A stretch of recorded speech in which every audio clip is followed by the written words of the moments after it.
Several giant monsters emerge along with a mystical force, and both are beneath the ruined city. There are numerous giant monsters spreading chaos and destruction. In front of a kind of giant centipede, there is a boy. Then he starts to activate some kind of magical ability as his eyes are glowing. In an instant, he launches a powerful blue ray toward the monster. He smiles as it appears he defeated it without any effort. Returning to reality, someone begins to call for Lu Shen. Waking up with a tired face, he asks what happened. Everyone in the classroom starts laughing, and his teacher scolds him, saying that he slept the entire day again. Irritated, the teacher warns that there are only 200 days left until the final exam, and all the student does is sleep endlessly. He warns that if he continues like this, he won't achieve anything in life, not even as a construction worker. He asks what the minimum status of a construction worker is, and the boy responds that it is 0.8. Laughing a lot, one of the students intervenes, saying they can let the kid sleep, and another says his life status is 0.7. Disappointed, the man says that the boy isn't even trying. After that, he dismisses his class, which makes everyone happy. This is Liu Qiming, one of Lu Sheng's friends, who asks if he had a nightmare again.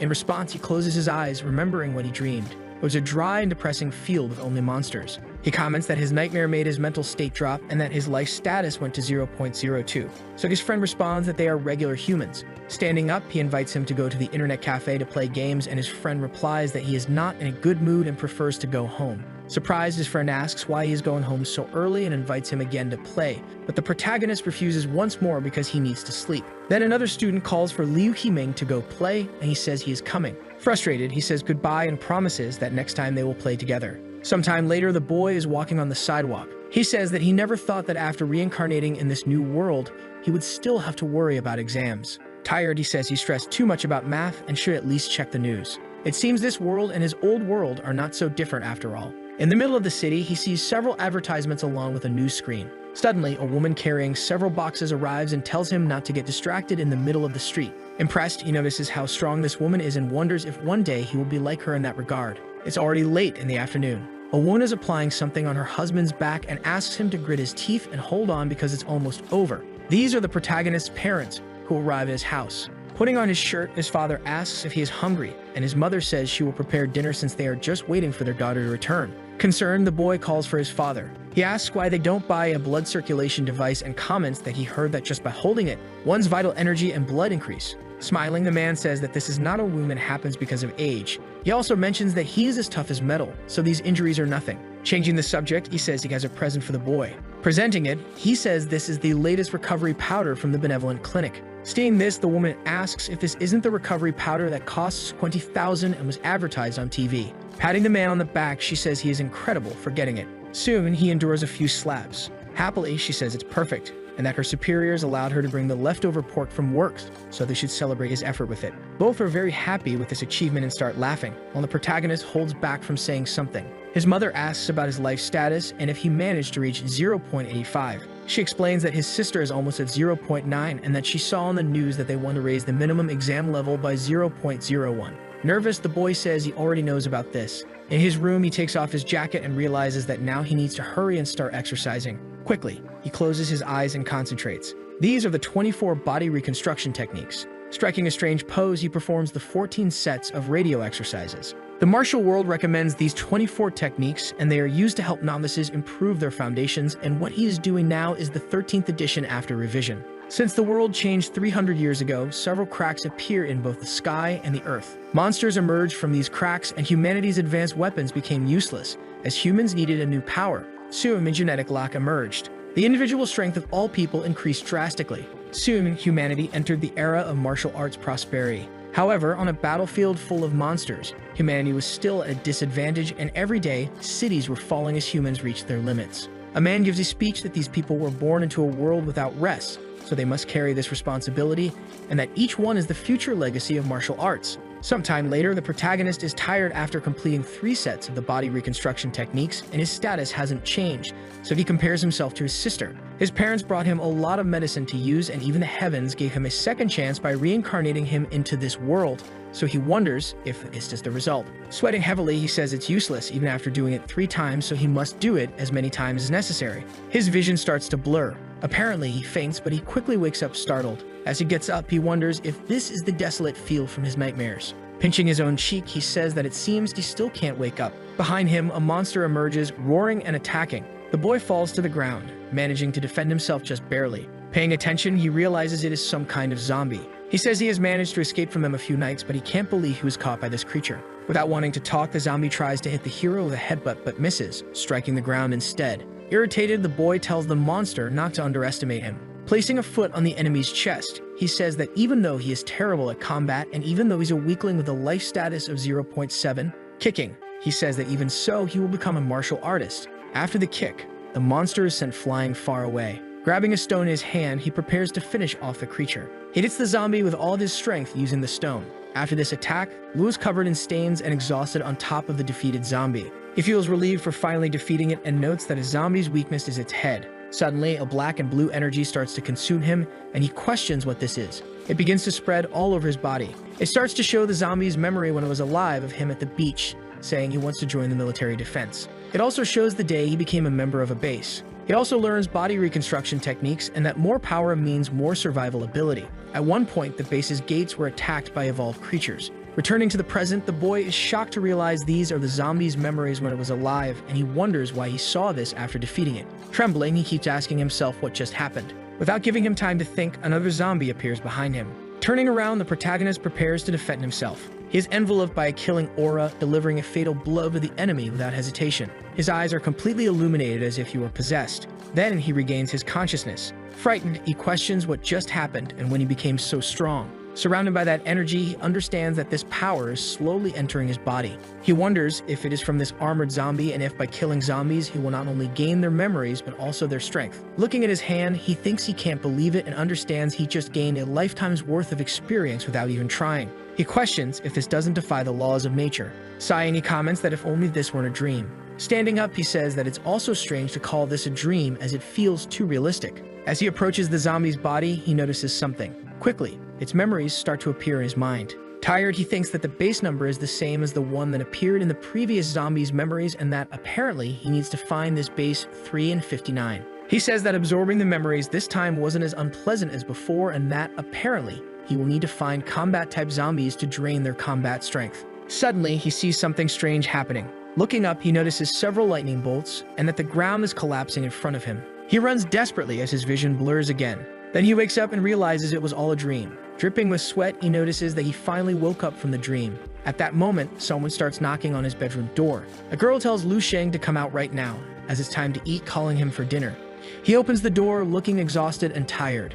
She tells him not to even think about saying he was getting excited, because she knows he was sleeping until now. This is Li King, Lu Sheng's only younger sister. The boy starts laughing, and she watches him. With a dead look, the hero comments that he really fell asleep without meaning to. Looking more closely, she notices he had been exercising. Turning away, she says that now that he's awake, he should hurry and go downstairs and not make their parents wait. Embarrassed, she wonders when he got so muscular like that and that apparently he is really putting in the effort. Uncomfortable, the protagonist says that he's on his way. This girl was always close to him when they were young, from starting school together, but after she received the results of her first evaluation, her attitude toward him changed. This is no surprise as her health status is above 1.0 and her combat ability is well over 100. At this rate, she will soon receive a good offer from martial arts universities, and to sum it up, she's a genius. Thinking about himself, he realizes he is just a useless and worthless brother compared to such a genius sister. Looking at himself in the mirror, he wonders when he got this muscular. Besides, he also notices that he doesn't feel lazy at all, despite just waking up, and that he doesn't even feel sleepy, managing to fill himself with energy like never before. But that's not all. He also remembers all the memories he obtained from the zombies and the various combat techniques he inherited. He says that, apparently, he also got a bit stronger. He wonders if he can bring to this reality the strength he gained in his dreams. After a while, he goes to the table to have lunch with all of them and thinks that these things only happen in fairy tales. While eating a lot, he asks if his mother's cooking has improved and that today's dishes are really tasty. Showing the bowl, he asks for more food and says it's so good he can't stop. By the piled up dishes, it's clear the protagonist has already eaten quite a lot at dinner. Awkwardly, he tells them not to worry because he's already full. Taking the bowl, his father says he won't let him go hungry in his own house. He asks his wife if she can make another pot of rice and cook a few more dishes. Patting his shoulder, he says that all boys are like this during puberty, and that if he never felt full, no matter how much he eats, before you know it, he'll grow taller. He asks how long he can keep growing. His sister responds that he is already 18 years old and that the last time it was checked, it was only 0.8. His father tells the girl not to belittle her brother all the time. Every number counts, and there is a big difference between graduating from a martial arts university. Looking at his hand, he thinks that perhaps his health status really did increase in the dream. He wonders if it's just his imagination and that he should take the dojo test. Sometime later, he is on the street, staring at the poster. He understands that the master of the Hongshuan dojo is called Nai Hongshuan, being a level 4 martial artist. The martial alliance's global standard. The health status of a level 1 martial artist is 1.5 and their combat power is 150. Meanwhile, the health status of a level 2 martial artist, combat power, ranges from 1,500 from category 1 to category 2. Then the health status of a level 3 martial artist is 100 and their combat power reaches up to 10,000. One can only become a level 4 martial artist by reaching a peak health status that exceeds 200 and combat power must reach 100,000. He quickly realizes that a health status surpassing 200 is equivalent to 300 of his own, and that a person's position in society is related to their martial artist rank, and that it's enough to look at the tuition fees of the school, which only children from wealthy families can afford. He understands that if his sister wants it, their family will probably pay for it, but not for him. Besides that, he also considers the zombie experience in his dream and that he doesn't really need an early education school. A woman with purple hair welcomes him and asks if he is here to enroll in the martial arts enrichment class. The boy responds that he isn't and that he is only here for an evaluation of his health status and combat power. In her mind, the woman thinks that he doesn't even have a personal instructor with him and that he doesn't seem to be from a wealthy family. Gently, she asks him to walk down the hall to room 8, where there is an evaluation machine. Then she asks if he needs help, and he replies that he doesn't. Inside room 8, he prepares to evaluate his health status first. Determined, he places his hand on the orb. Quickly, a lot of energy flows through his veins. His health status is 0.9, placing him at the martial artist rank of apprentice. Excited, he realizes that he actually increased by 0.2 in just an hour, and that this is how cultivation should be. Thrilled, he understands that he is almost tired of being a novice apprentice, but he is a genius, and at this rate, he will be able to move further along the martial arts path. After checking his health status, now he decides to check his combat power. Preparing to strike the mannequin, he concentrates his energy and says that everything will be fine, because the experience and combat techniques from those adapted zombies are all etched in his mind. Then he gets ready to strike with all his might, delivering a strong left punch to the mannequin, which starts to tremble with the force. After the strike, he eagerly awaits the result. His combat power measures 113. In shock, he realizes that it is even higher than the limit for his health status. He questions if this is real and if he can truly become a martial artist. He reflects that he slept for an hour, and that his health status and combat power increased significantly. He wonders what would happen if he slept for 8, 9, or 10 hours in one night. Will he be reborn? Sometime later in bed, his eyes are wide open. And he says he can't sleep when he wants to and questions if he slept too much in class. Turning on the light, he says it's only 9 p.m., which is a bit too early to sleep, and that at this rate, he'll exercise and naturally fall asleep when he collapses into bed. Inhaling, he says it's great that he can now stabilize his health status because it really increased. He focuses, thinking about the first step. However, he is surprised by something, wondering what he just did and why he would do such a thing. In a combat pose, he says that he has been doing this exercise since primary school and questions how he could make a mistake. Soon he realizes that these are the training techniques from that zombie, which he learned when it was alive. The boy continues training alone in his room, laughing and excited. He says he now knows over 200 attacks. Moreover, the more he practices these attacks, the more he feels the strength within him rising to its peak. And it's not just because of the exercise technique, there's also the breathing technique. He quickly remembers the memory of that zombie in which he learned the breathing exercise techniques. He thinks this is great and that these few movements gave better results than when he practiced for a year. And it immediately gave an insanely better result than all his years of training, affirming that his dream world is like a treasure trove. However, during his training, his stomach starts to growl. Falling to the ground, he says he's hungry and questions why he's been so hungry lately that he can't even bear it. He thinks that his body is unable to produce enough energy after drastically increasing his life status. He understands that regular food cannot provide the necessary nutrients on a large scale and that he needs medicine. However, his family's income isn't enough to cover the costs of such supplements. And if this continues, his living expenses will be affected. Realizing he needs to earn money to buy the medicine, and that the school awards exemplary students with certificates. From what he recalls, students who received the certificate from BA and Ray Academy earned around 50,000.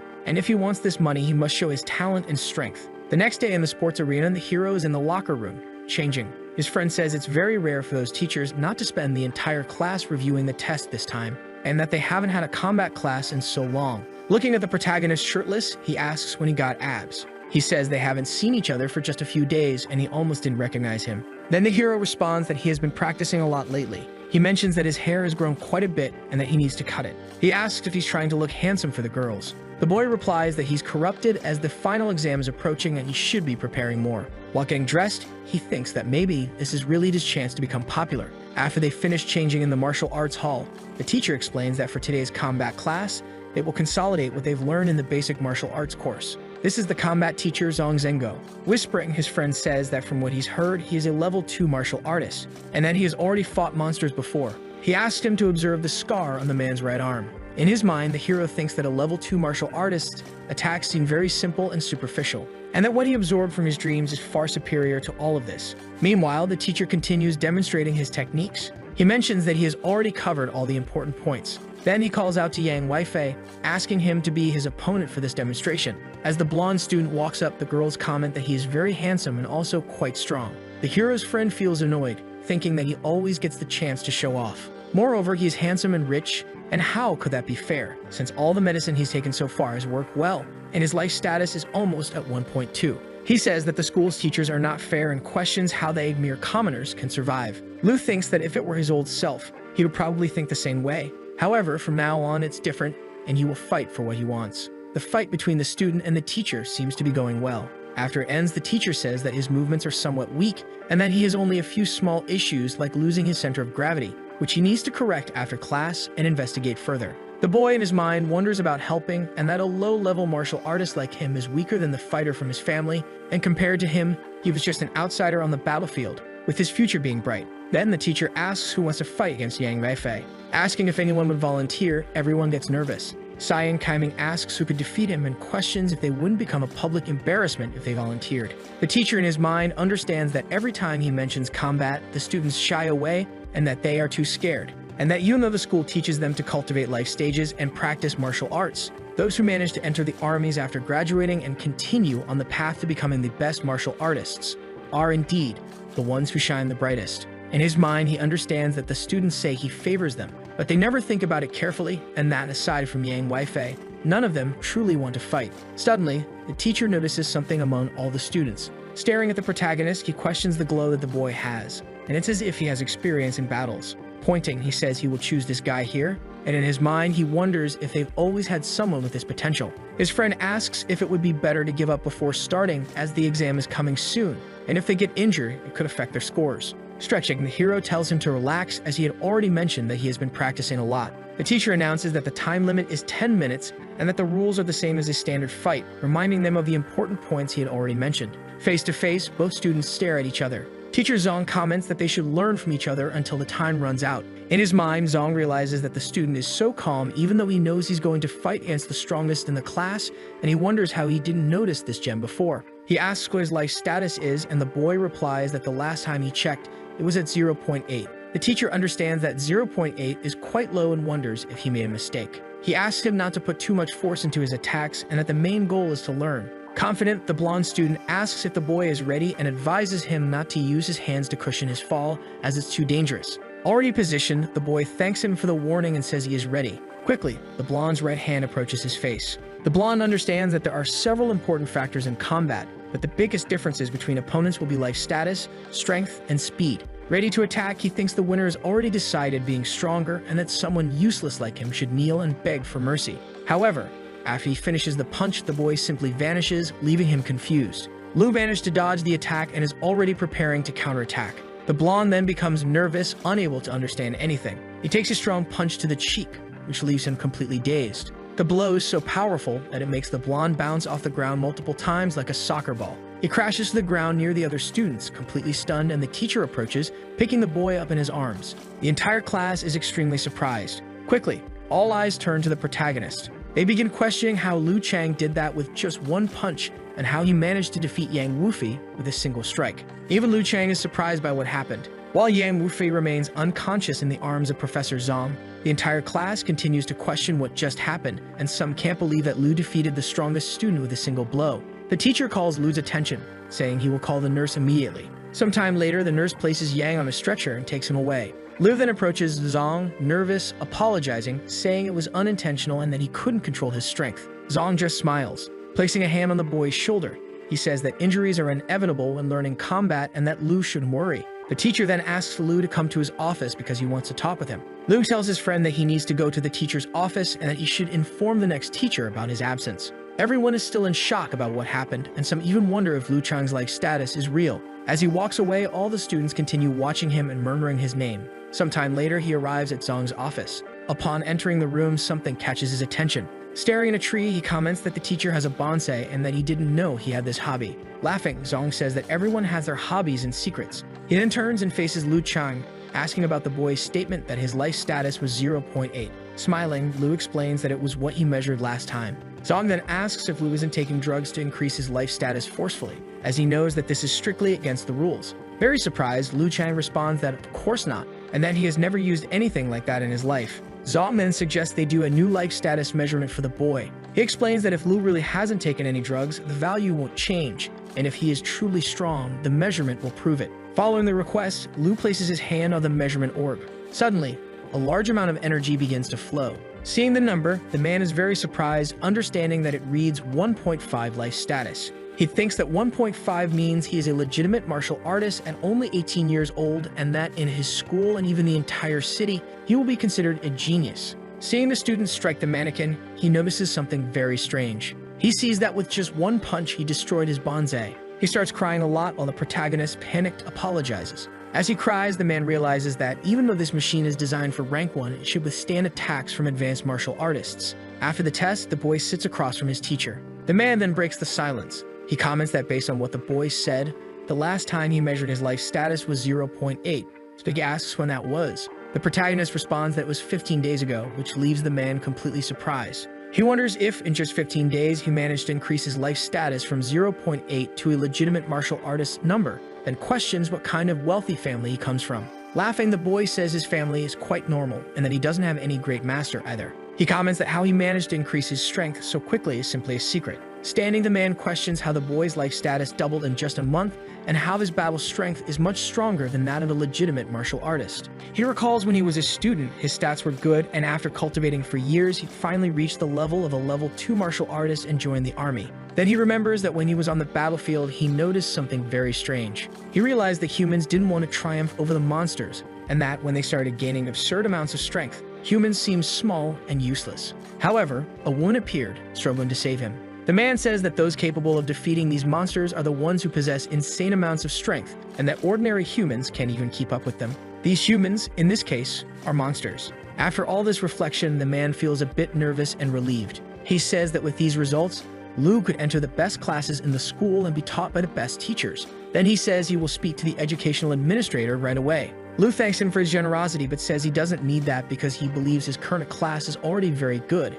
and cultivating in his dreams is easier than learning in lessons. Zong says that regardless, the school will provide him with full support as he is very talented, and if he faces any difficulty while cultivating, the school can help. The boy then says he will accept the offer, but he has 2 requests. He says he wants to apply for the martial arts scholarship and also hopes the school will provide him with more free time during class hours. Understanding that he needs money and free time, the teacher says he will assist with the scholarship as well, offering 30,000. As for free time, he will talk to the educational administration office. He mentions that the scholarship application will be approved in 2 days and his training is something immediate. Quickly, he hands over a card saying that for now he will give this and that Lu can pay it back when he has the money. Surprised, the boy realizes it's a black martial arts card that has at least 100,000 and that it's more money than the scholarship. He thanks him and Zong laughs, telling him not to neglect his training and that he's counting on him to restore the school's honor and that now he can go. After the conversation, the boy leaves the room. Zong becomes very excited, saying that the academy will be thrilled with a prodigy like him and that he's not even 18 yet but has the potential of a level 2 martial artist. He thinks he must keep the boy close and use him to intimidate other schools.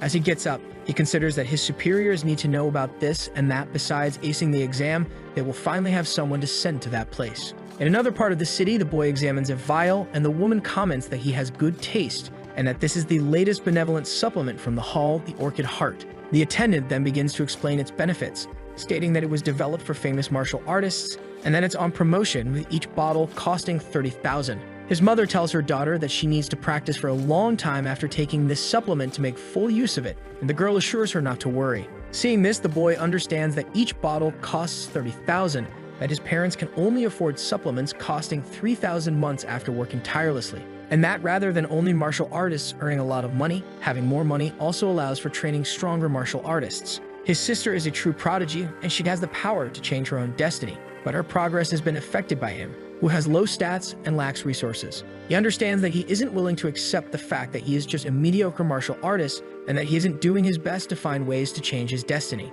In conversation, the bald one says he has mastered a great sword skill. Another says that if he had spent less time gaming, he could have increased his stats faster. In his mind, Lu understands that even though he longed to experience the unimaginable world of martial arts, he was hesitant to give up the connection he has with his past life. It's as if he were a fish trapped in a tank. The fish wanted to visit the vast, boundless ocean, but he was reluctant to let go of the comfort and peace he had in the tank. However, everything changed. He broke free from those limits and explored the world beyond, gaining the opportunity to change his destiny finally. Soon he won't make the wrong decisions about what he wants and how he should do things. Suddenly, he begins to realize that he has just mastered the enormous amount of battle memories he absorbed before, and his combat techniques have greatly improved. With clenched fists, he understands that his teacher had already mentioned this before class, and it was enlightening. Walking away with some bags, he realizes he has made some progress and will continue to grow stronger, pursuing everything he desires. Inside his lucid dream, a zombie appears. It charges at him with full force, but the protagonist easily blocks and prepares to attack. He lands a powerful right punch, sending the creature flying far away. As he approaches, he comments that this zombie must have been a martial artist in its past life, and that it still seems capable of whispering martial arts techniques, even though it's no longer alive. Surveying the area, he mentions that according to the zombie's memories, military base number 359 is just up ahead, but it isn't swarming with countless monsters. Then several zombies begin to appear, and Lu charges at them, defeating them one by one. Looking ahead, he finally finds it. This is military base number 359. Determined in his plan, he descends the mountain, then sees the enormous wall and remarks that this must be a city, not an ordinary military base. Referencing Attack on Titan, he says that even if 2 Titans appeared now, he wouldn't be surprised by anything else. Apparently, the wall is cracked in the middle, forming a V shape. Without wasting time, the protagonist begins to climb it. As he reaches the top, he starts to see the city within. He realizes the wall is very thick, at least 20 meters wide, and it's unimaginable to think what kind of battle would lead to such a breach. He comments that martial arts far surpass the zombies from his original world, and that if such a powerful civilization fell to the monsters, what would his future be like? Observing the city, he notices that one building looks different from the others, likely the military base or headquarters. However, he starts to see something there. Spotting a man sitting on the ground, he wonders what it is and realizes it's probably another zombie. Staring into its eyes, he is startled, falling back abruptly. He questions what that was and wonders if it was a shockwave and what's with that eerie aura. He decides it's better not to approach that place and that he shouldn't think about it for now. He decides that he should first explore the surrounding area, noting that the zombies below don't seem that frightening. Several zombies are walking throughout the city. Suddenly, one is hit in the eyes. After striking it, the protagonist jumps onto a fence and then onto a wall. Then he is surprised by something else. Entering a room, he remarks that there are no zombies here and that this place looks like a normal apartment. It seems that whoever was here was enjoying a meal when the apocalypse occurred. And there are no signs of forced entry, so he wonders if people transform into zombies because of that terrifying black mist. Looking to the side, he sees something different.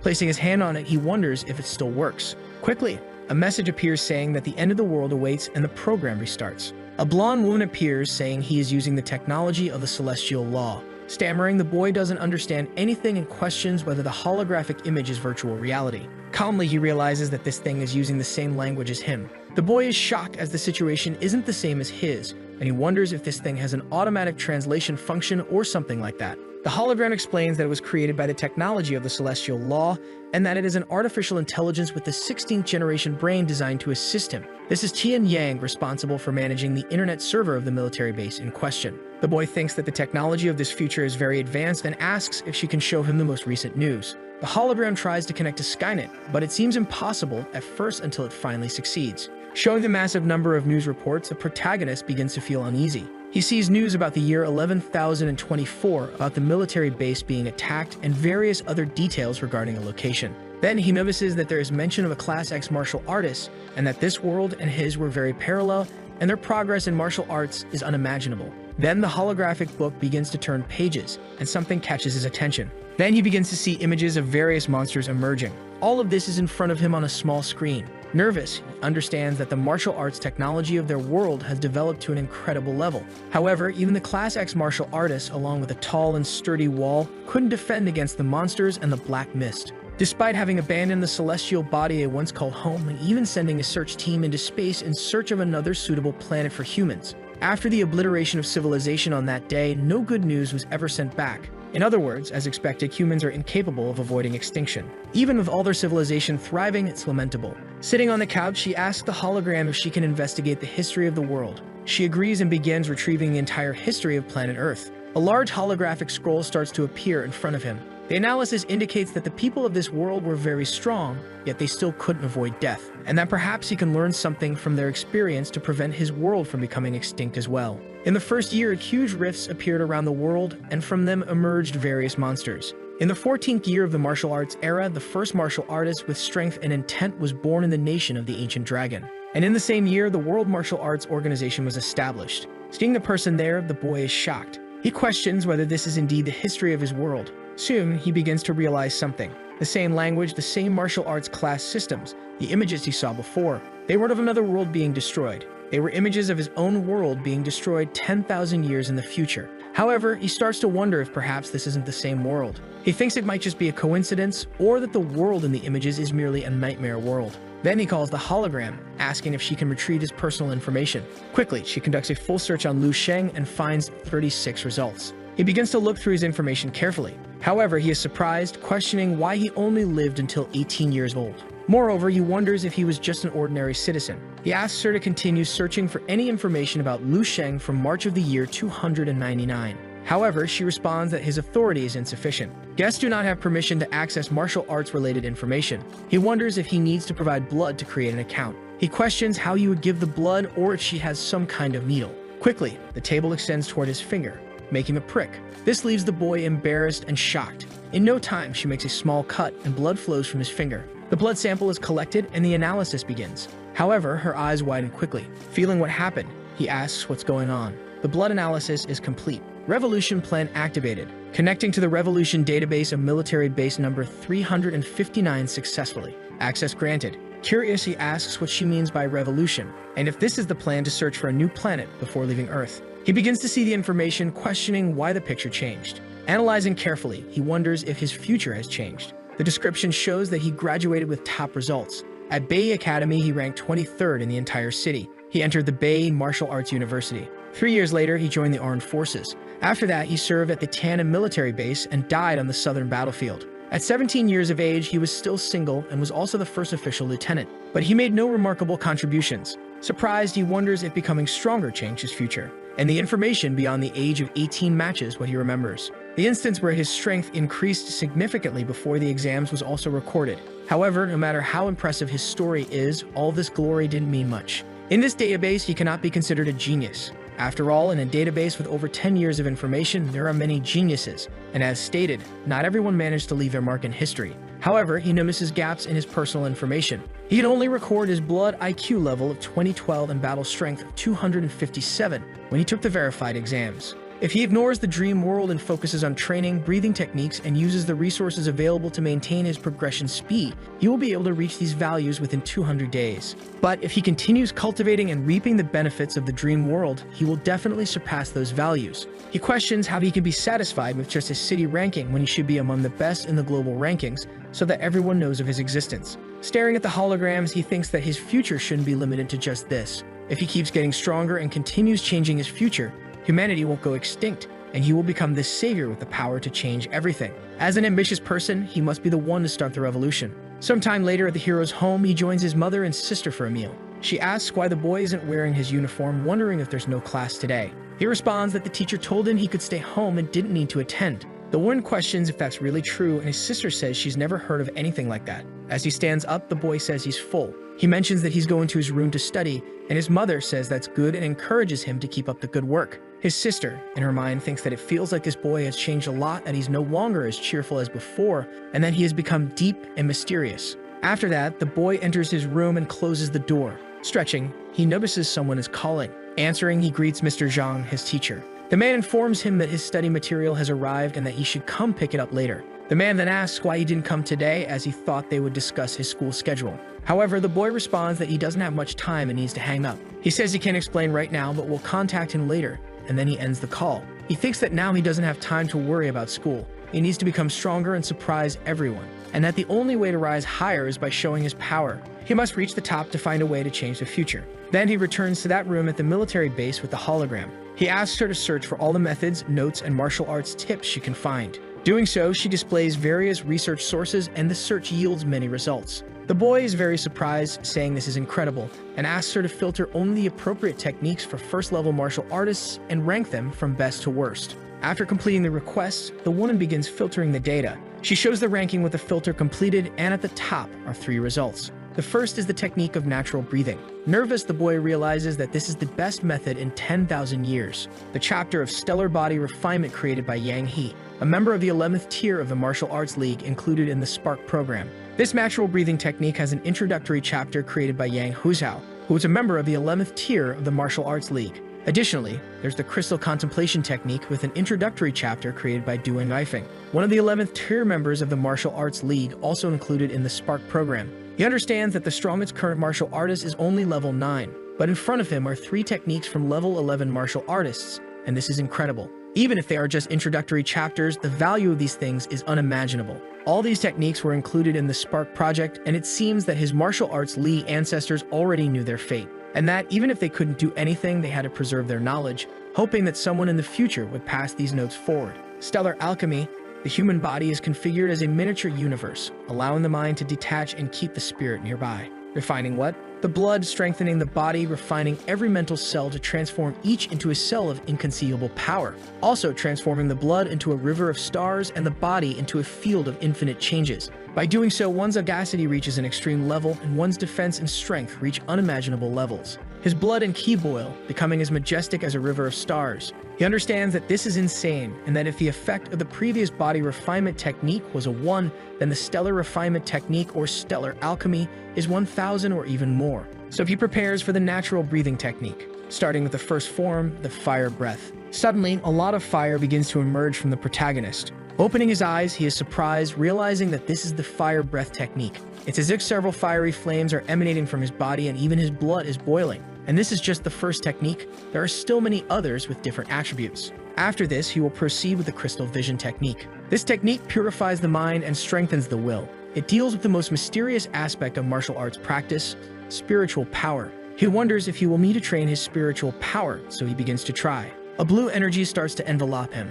Opening his eyes, he realizes he is in the spiritual world and sees a giant white man standing before him. He begins to understand that spiritual will is crucial in martial arts practice, and that a martial artist with strong, undistracted willpower can easily surpass one with weak willpower focused solely on strength. However, he questions how he can practice this as he knows nothing like it in his world. Sighing, he says it may take some time to achieve. Sometime later, he opens his eyes. He realizes he is back in his world, feeling extremely tired, and this doesn't seem like just a simple dream. Looking at his arm, he says it smells bad and wonders if it's really his sweat. He says this came from the dream world, so he understands that it also affects his real world, and he thinks that's great. Taking off his shirt, he goes to take a bath because these 2 techniques are multiplying within his body, and it's amazing how they can eliminate impurities from it. Holding the vial, he says that his training is progressing rapidly, and that once he receives his scholarships, he will be able to start making medicine.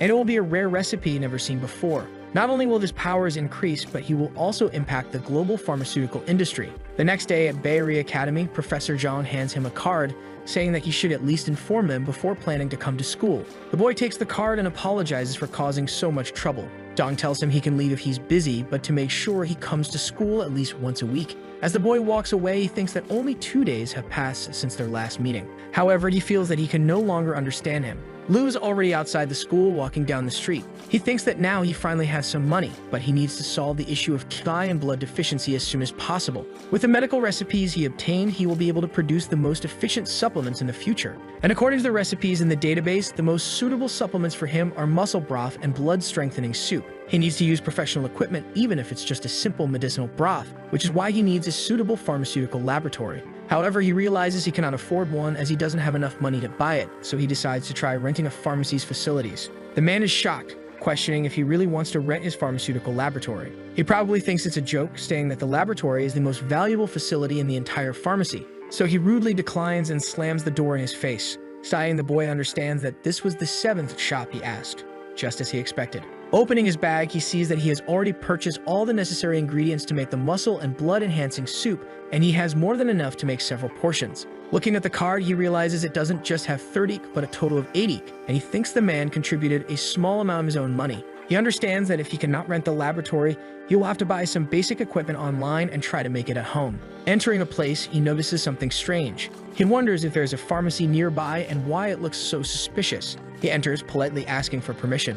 A man is at the counter, using his phone. Suddenly, he notices the entry of a potential customer. The boy begins to speak, and then the attendant tells him to look around, and if he wants to buy something, bring the items to the counter and pay for them. The boy says he isn't planning to buy, and then the attendant responds, warning him not to think about robbing the store as there are several surveillance cameras around him. In his mind, the protagonist thinks that even though the previous pharmacy attendant was rude, at least he asked if he needed anything, whereas in this pharmacy it seems they're not interested in doing business. Meanwhile, the blonde man is looking at a picture of a woman on his phone. However, the hero suddenly smashes his phone, breaking it completely. The attendant becomes very irritated and asking what he's doing. As the attendant questions what's going on, the hero stares at him with a frightening intensity. Nervous, the man asks what he wants. Approaching, the boy asks if he has a pharmaceutical laboratory nearby, and the attendant responds by asking if he's even there to buy medicine. Smiling, the boy says that if the laboratory is available, he'd like to make a deal. Sometime later, they walk to the shop's laboratory. The attendant shows him the place and size. He says it will be $500 per hour and that they will charge the full amount even if he doesn't use the lab for the entire hour, and he can only use the lab for 3 hours. The boy says he understands and will pay in advance. Pleased, the attendant says that's great and that he can do whatever he wants. The hero immediately starts putting on his lab coat. He says they're going to begin, and this will be his first time making medicine. First, he needs to prepare his ingredients. For this mutant lizard with green patterns, he needs to remove its scales to activate it. Then he needs to add the neutralizer, fixing the concentration at 85% and maintaining the solution at a constant storm. Next, he needs to liquefy the condensed moonstone using a laser transmitter. This way, he will convert the material to a liquid state and collect it, letting it cool for a while. Finally, he needs to cut a small portion, and this mutant jar is extremely tough, so he must be very precise. After processing all the ingredients, adjusting their medicinal properties, and mixing them, he will finally obtain the muscle and blood enrichment suit. Holding the vial, he realizes he succeeded and he didn't expect to manage it on his first try. However, he knows he'll only find out his creation was successful after consuming it. Without hesitation, he begins to drink the purple liquid from the vial. He says he doesn't feel anything, not even a taste, and wonders if it failed.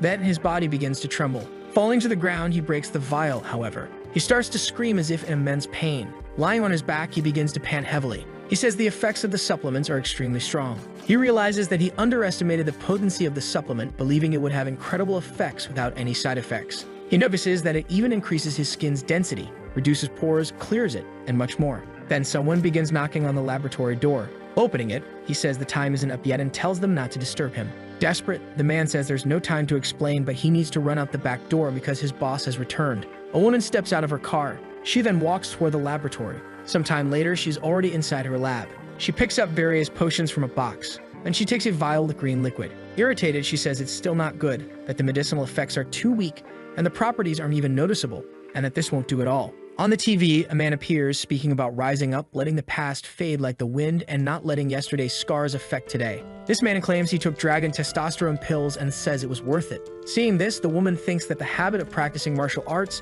and the complementary pharmaceutical industry are changing every day, and that new and better medications are being released every day as well. She reflects that her family's decline was due to their conservative thinking, adhering to old habits, and resting on their profits. She thinks that Changsha Medicinal Hall still sells old medicines from years ago and has completely lost its competitive edge in the market. Biting her finger, she thinks that if things continue like this, and if she doesn't find new medical prescriptions, her family business, which her father personally entrusted to her, will collapse. Turning around, she says she knows how to collaborate with experienced alchemist doctors, and that Mr. Jiang recently developed a new medical prescription, and she needs to get her hands on it as soon as possible. This way, her family will rise from the ashes. Seeing his boss, the boy stammers, asking if she wasn't supposed to go to the neighboring city today. The room falls silent, and he continues, saying she returned so quickly. Complimenting her, he says she looks as beautiful as ever, her walk is elegant, and her stunning beauty will forever make her his goddess.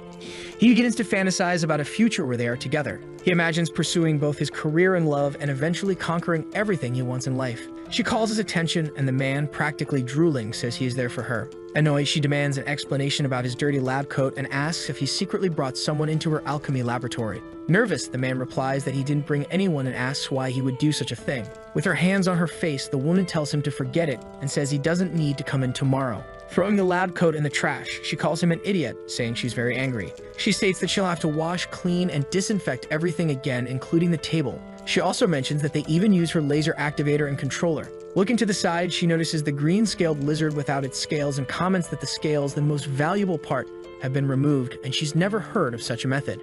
She remarks that it seems like someone with their head in the clouds is trying to develop their own medicine. But this requires a lot of experimentation, and she wonders what kind of thing the person was attempting to make. However, she questions whether placing hope in something unrealistic is exactly what she's doing now. Looking at the floor, she realizes that besides using her laboratory and equipment, the person also broke some items. Curious, she begins to pick up the broken vial on the floor. Noticing its appearance and smell, she recognizes the condensed moonstone and realizes it's undergoing a strange reaction. Analyzing it carefully, she understands that she's never seen medicine like this before. Very intrigued, she takes a drop from the broken vial, bringing it to her mouth to taste. Suddenly, her eyes widen and she's left stunned. Sighing and carrying his bags, the attendant mutters that it's all that damn boy's fault, and if he had known, he wouldn't have taken his money. Looking back, he mumbles about how he can't believe this is where the story ends. However, he soon notices the woman running after him. She calls out to the boy named Mafi, telling him not to leave and to stop right there. In response, the man starts to cry. He leads toward her, saying he's not going anywhere, that his place is eternally by her side. However, she grabs him by the collar, demanding to know who used her laboratory and insisting on seeing him immediately. She asks if he's deaf and tells him that if he finds the person, he can return to his job with double the salary. Trembling, the boy says he has his contact information. Without hesitation, the woman grabs his phone immediately. She thinks that the medicine used was blood-based and that its strengthening effect is at least 10 times better than the blood-strengthening tonic that costs $100,000 on the market. She also realizes that he even used effects to improve the skin of his animals, and on top of all that, the main components are 2 common ingredients. She notes that the price could be less than $5,000, making it a new world-class tonic. Calling, she says she has finally found the opportunity her family needed. Meanwhile, the protagonist is in his void, meditating as if he's increasing his spiritual energy at that very moment. After his training, he begins to awaken. The stellar body refinement technique was inspired by a martial arts technique by Jin Shanxi. The incredible ability to awaken the human body's potential is simply beyond human comprehension. And the natural breathing technique is also phenomenal, possessing immense power. Without the complementary action of this breathing technique, the effects of the stellar body refinement technique wouldn't be nearly as effective. His vitality has also increased significantly. He made 12 portions of that medicine, and given his current physical state, 2 portions a day would be sufficient. Suddenly, he realizes someone is calling him. Without saying anything, he picks up his phone to see who it is. Noticing that the man has answered, a woman speaks, saying she saw the tonic he left behind. She comments that it is destined to be a product that will change its era, inviting him to collaborate and promote the product. The man replies that they can meet in a week, and the woman is taken aback, asking if it could be now. Irritated, she decides to take it out on her employee. She orders that from this moment, he is responsible for finding this master. She promises that if he finds him within 6 days, she will pay $10,000 for each day he saves. Overjoyed and surprised, he stammers, saying he'll keep her promise. However, he questions if she might have misunderstood something. He explains that the boy using the laboratory isn't even 20 years old, and judging by his appearance, he's a student, questioning if he really is the alchemist master she's talking about. With this information, the woman is completely shocked to learn he is a student. Nervous, she wonders who exactly this person is. Back in the protagonist's nightmare realm, he throws a powerful uppercut at a monster, hitting it with all his strength. From a distance, another zombie is holding something in its hands. Focused, the boy tells it to come at him, saying that today's target is it. Rushing forward, he remarks that he wants to see if a rank 1 martial artist can withstand a rank 4 martial artist like the zombie. Quickly, the zombie charges as well, delivering a punch to the protagonist's chest, which he manages to block. However, the hero is quick, dodging and getting behind the monster. He lands a precise kick to its neck. Missing an arm, the zombie falls to the ground. Looking up, it sees Lu charging in to finish it off. He lands a powerful kick, causing a loud impact. Panting, he observes the zombie being defeated with relative ease. He comments that this one died on the front lines while fighting monsters to protect its city, and that they are not mere monsters used just to farm XP, but rather people who died defending humanity, the spirits of the brave who have passed. Analyzing, he realizes that this zombie was actually a rank 5 martial artist when it was alive, which explains why its punches were so strong. It's been almost a week since he learned the new techniques, and at this pace, his vitality has increased rapidly with muscle growth and blood strengthening, in addition to fully absorbing the fist techniques and memories. He understands that if he integrates the secret technique of the stellar body refinement and the natural breathing technique, he will be able to exert a power hundreds of times greater than his current one. As he analyzes all of this, the monster begins to appear. Preparing to attack with energy, he decides to name this integrated attack Stellar Impact. Sometime later, back in the real world, the hero returns to the store in question. He says he'd like to rent an evaluation machine and asks if one is available. Laughing, the attendant asks why he's back and if it's because the exams are about to start, reminding him that vitality isn't something that improves overnight. The boy understands that this is the second time he's come here in just 1 month and that most people only do evaluations once a month or even every 6 months. But then the woman tells him he can go ahead because room 206 is available. Inside the room, he says that if his skills have improved so quickly, he should come here to track the improvement of his stats, and will check his vitality first. Placing his hand on the device, he sees that his vitality is 15.6, which has increased so much that it has already exceeded the standards of a rank 2 martial artist. He realizes that supreme martial arts techniques and other advanced supplements from 10 years in the future would only match these stats if they were lower than this. Rolling up his sleeves, he understands that it's time to test his combat power. Getting straight to the point, he delivers a direct punch to the mannequin, but it's so strong that it starts to emit smoke. Seeing the score, something catches his attention. His combat power is TT 137, which is more than double the required standard. He realizes that if his ability affects his combat power, then his supreme combat power must be even greater. He tries another strike, this time using his stellar impact ability. After the test, he exits the room and approaches the attendant. Calling him a kid, she asks if he's finished and notes that he seems quite happy. Smiling, the boy says he is indeed very happy. Signing him off, she wishes him good luck on his exams. The boy walks out smiling as a blonde approaches. The attendant comments that looking at that kid this way, he's quite cute when he smiles. Then someone calls her. This is Mai Swan, the daughter of the master of the Hongjuan Martial Arts Academy. The girl remarks that she brought her brother back and asks who the person was that came for an evaluation. Laughing, the woman says that guy is just a normal student, but he's quite cute. In the background, the boy remarks that there's no point in being handsome since that won't help her survive. The attendant remarks that in today's society, what matters are professionals in martial arts, and judging by his posture and clothing, he seems like just an ordinary kid. The woman reflects, thinking that the poor attend school, but true martial arts are for the wealthy. The resources needed for martial arts cultivation are a big part of the reason for this saying. She knows her brother has been taking tonics since he was young.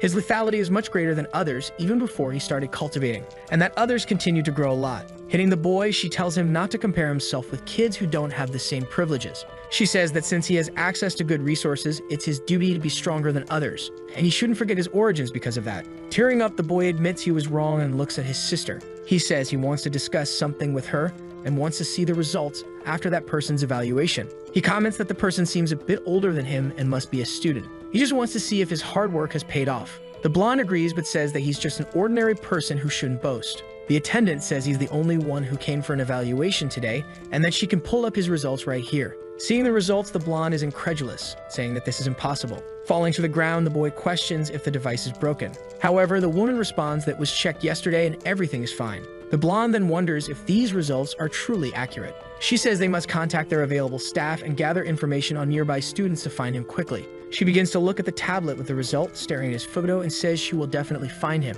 Sometime later, elsewhere in the city, Lucio bids farewell to the taxi driver, who laughs, saying he enjoyed the chat and that next time he would introduce his daughter. Nervous, the boy understands that this guy is quite enthusiastic and that if he had known earlier, he would have said he was there to take the martial arts certification exam. Approaching the building, he goes to open the door. A man rushes in, saying it's impossible because his combat power at home was clearly 150, and this year, how can this be happening?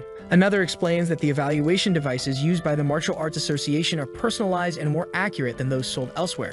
Smiling, the boy thinks this is great because it's more precise and he can finally call on it to understand his true strength. He then walks through the lobby to the reception. He asks how he can take the martial artist certification test. The woman asks him to fill out the application form first and then proceed to room 5203. After that, he arrives at the room. He is faced with a long queue of people waiting for the test. He thinks this is a waste of time and estimates that he should be taking the test now. He then overhears two guys talking about a girl, saying how beautiful she is. One comments that she is not only very beautiful but also strong and she seems blessed by the heavens. He notices that most people in line are around 25 years old, which makes him one of the youngest, but the girl appears even younger than him. Suddenly, a very large man enters the room. He grabs everyone's attention, asking for permission and apologizing. Another man says that this is the moment he embarks on the path of martial arts and is starting a new phase in his life. However, the large man steps in front of him, asking to pass. The man, easily 3 times the size of the other, still apologizes as he moves. Everyone is shocked by how strong and tall this guy is. A woman complains, asking who he is, and says that it's about arrival time, so he should wait in line. She insists he can't do that.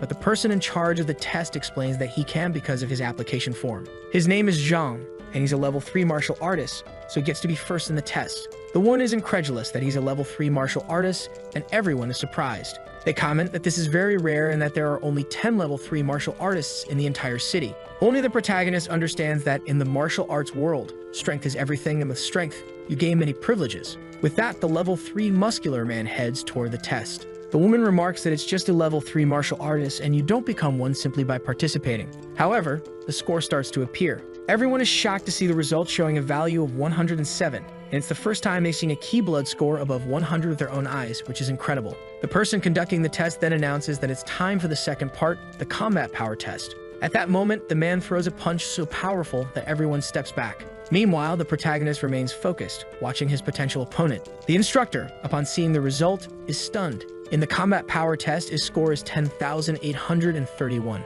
The display indicates that this is amazing, declaring him officially recognized as a level 3 martial artist by the association, eligible for a monthly allowance of 30,000 won. Looking back, he notices both the young girl and the protagonist. The girl remarks that a blood score above 100 and a combat power above 10,000 make him a level 3 martial artist, and the pressure from the wind after the punch was intense. Lu comments if this is the level of a level 3 martial artist. Surprised, the girl wonders what he means by that, thinking that it's hard enough just to stay steady under the wind pressure of someone like that. What is this guy trying to pretend? Approaching the instructor, he asks if he can take the test. He notes that there's no one else in line. Smiling, the instructor is surprised that he's still calm after witnessing that punch. Whether it's enthusiasm or confidence, he tells him he can begin the test. Laughing, the instructor advises him not to be nervous and to keep his heartbeat steady as usual. When he places his hand on the ball, his score appears, 15.7. Everyone is shocked, including the girl, who wonders if that guy isn't around 17 or 18 years old. From a distance, the muscular man notices that the boy is a level 2 martial artist at 18 years old, which is remarkably young for such high blood values. The instructor tells him to relax and not let Jeo's punch affect him, and that he can attempt the combat test as many times as he likes. In response, the boy laughs and thanks him, but says there's no need. Preparing himself, he states that one punch is enough. At that moment, both the muscular man and the girl focus their attention on the protagonist. A huge purple light erupts in the room as the protagonist delivers a punch so powerful it shatters the glass in front of him. This shocks the muscular man, leaving everyone else in the audience astonished, as his combat power registers at 15,709,140. He reflects that after mastering the fist technique along with others, his combat power has increased tenfold compared to the standard equipment vitality requirements. Stuttering in disbelief, the instructor congratulates him, commenting that his abilities surpass those of even rank 2 and rank 3 martial artists. He apologizes, saying he can't give him an immediate certification jump, but assures him that he will report this to his superiors at the association right away, calling him a genius. He shouts that he will report it immediately, and that he's risking his career to guarantee a satisfying response. He tells him not to worry. The boy then asks if that means he can go home now. Looking back, he notices the muscular man approaching and asks if he needs something from him. From the expression, it seems like the man is about to attack, but surprisingly, he extends his hand, introducing himself as Zhao Changfeng. The hero silently stares before responding and introducing himself as Lu Sheng. The big guy becomes very excited. Quickly, several people from the test crowd gather around the hero, taking photos and asking to shake his hand as well. In response, the boy starts to run away from the crowd. Outside the building, someone asks if Sister Chen Yuliang hasn't come out yet. The blonde asks if she did well, saying that a rank 1 martial artist certification evaluation should be easy for a genius like her. Suddenly, the girl notices someone approaching. Upon closer inspection, she realizes it's her brother. He walks up to them and asks what they are doing here. Surprised, she says she should be the one asking that, pointing out that he's always wasting time sleeping and questioning what he's doing at the Martial Arts Association. He says he had something to do and asks what they're doing there as well. One of the girls introduces herself, saying they are his sister's classmates and that they came to witness the scene of their martial arts club participating in the evaluation. Laughing, she comments that he's very handsome and quite different from how Qing described him. Annoyed, she asks if they've already forgotten who looks out for them at school. Ruffling their hair, she says she's leaving and waves goodbye. One of them remarks that it looks like they were expelled and super irritated. The girl says no way, calling them traitors. Suddenly, senior sister Yang arrives and she asks how it went and if she passed. Yang says she doesn't want to talk about it. The desperate incident during the evaluations caused them to be suspended, and they'll likely have to wait until later. Nervous, one of them asks what could have caused the evaluations to be suspended. She explains that a demon, some guy clearly their age, scored a vitality of 15.7 and a combat power greater than a rank 3, over 15,000. Then one of them asks, just to be sure, what the guy's name was, and the woman says his name was Lu Sheng, leaving them all stunned and terrified. The girl asks if she's talking about her brother. Elsewhere, the protagonist notices some commotion as several women gossip about martial artists. He wonders why there's such a fuss and says it has nothing to do with him. Looking at his phone, he notices the medicine card calling again. He decides to ignore it, figuring that all this future medicinal knowledge could make him very rich. However, he knows he'll have to investigate first and see which ones are worthwhile. Sometime later at his home, the hero is deep in concentration. Clicking on the device, he asks the optical mind to activate. Then he politely asks the hologram to retrieve his biography, and it promptly complies. He then sees his entire biography, all the way up to when he becomes old. Seeing this, he is quite startled. He became a level 2 martial artist at 18 and participated in prodigy training camps in another province, ranking among the top 20. 3 years later, he grew artist at 18 and participated in prodigy training camps in another province, ranking among the top 20. 3 years later, he graduated from the Martial Arts University and joined the military, retiring as a 5-star captain and founding the Sacred Martial Arts Academy. He was promoted to a rank 6 martial artist at 45 and attempted to become a rank S martial master at 58 but failed. After all this, he died in a monster trap in the city of Bahia in July at the age of 87. Seeing all this, he realizes that his future can be changed, at least his own. Because a week ago, all the information was very different, and he was supposed to die at 37. However, all this is still far from what he truly wants. Because for his world and its future, this change is ultimately useless. If he wants to change humanity's entire fate 31 years from now when calamity strikes, he will need much greater power. Thus, being a rank 6 martial artist is nothing, and even a rank 7 master or a rank 9 martial saint would be useless in reversing this future. In other words, he will have to reach the peak of martial arts, achieve rank 10 or even rank 11, and only then will there be some hope. Even if it's just a glimmer, since he chose this path, he's not going back. A man is writing something with a brush on parchment while listening to his leader speak. The man says that if President Xian put this much effort into educating others, it would be even better. Laughing, he asks the old leader to stop teasing him. This is Show Yu, Assistant Director of the Martial Artists Association Bahia, Level 6. He explains that he's not against people from the city, but knows that Bahia doesn't have a centennial family to rely on, and they don't have the capacity to provide significant resources. Any contact with the slightest talent would leave by all means, and there's nothing he can do about it. Hearing this, the man remains silent and mentions that the training camp is almost here, which startles the other man. He says it's been years since they sent anyone to participate in such a large organization like Bahia, and he should forget about this whim. And this time, no matter what, he must protect the city's population. Irritated, he says he wants nothing more than to discover a genius, improve, and advance. He thinks that if he were in a top position with all those resources, he could write all those gods here. Leveling up would be impossible otherwise. Just then, a woman enters the room saying that something happened during the martial arts evaluation.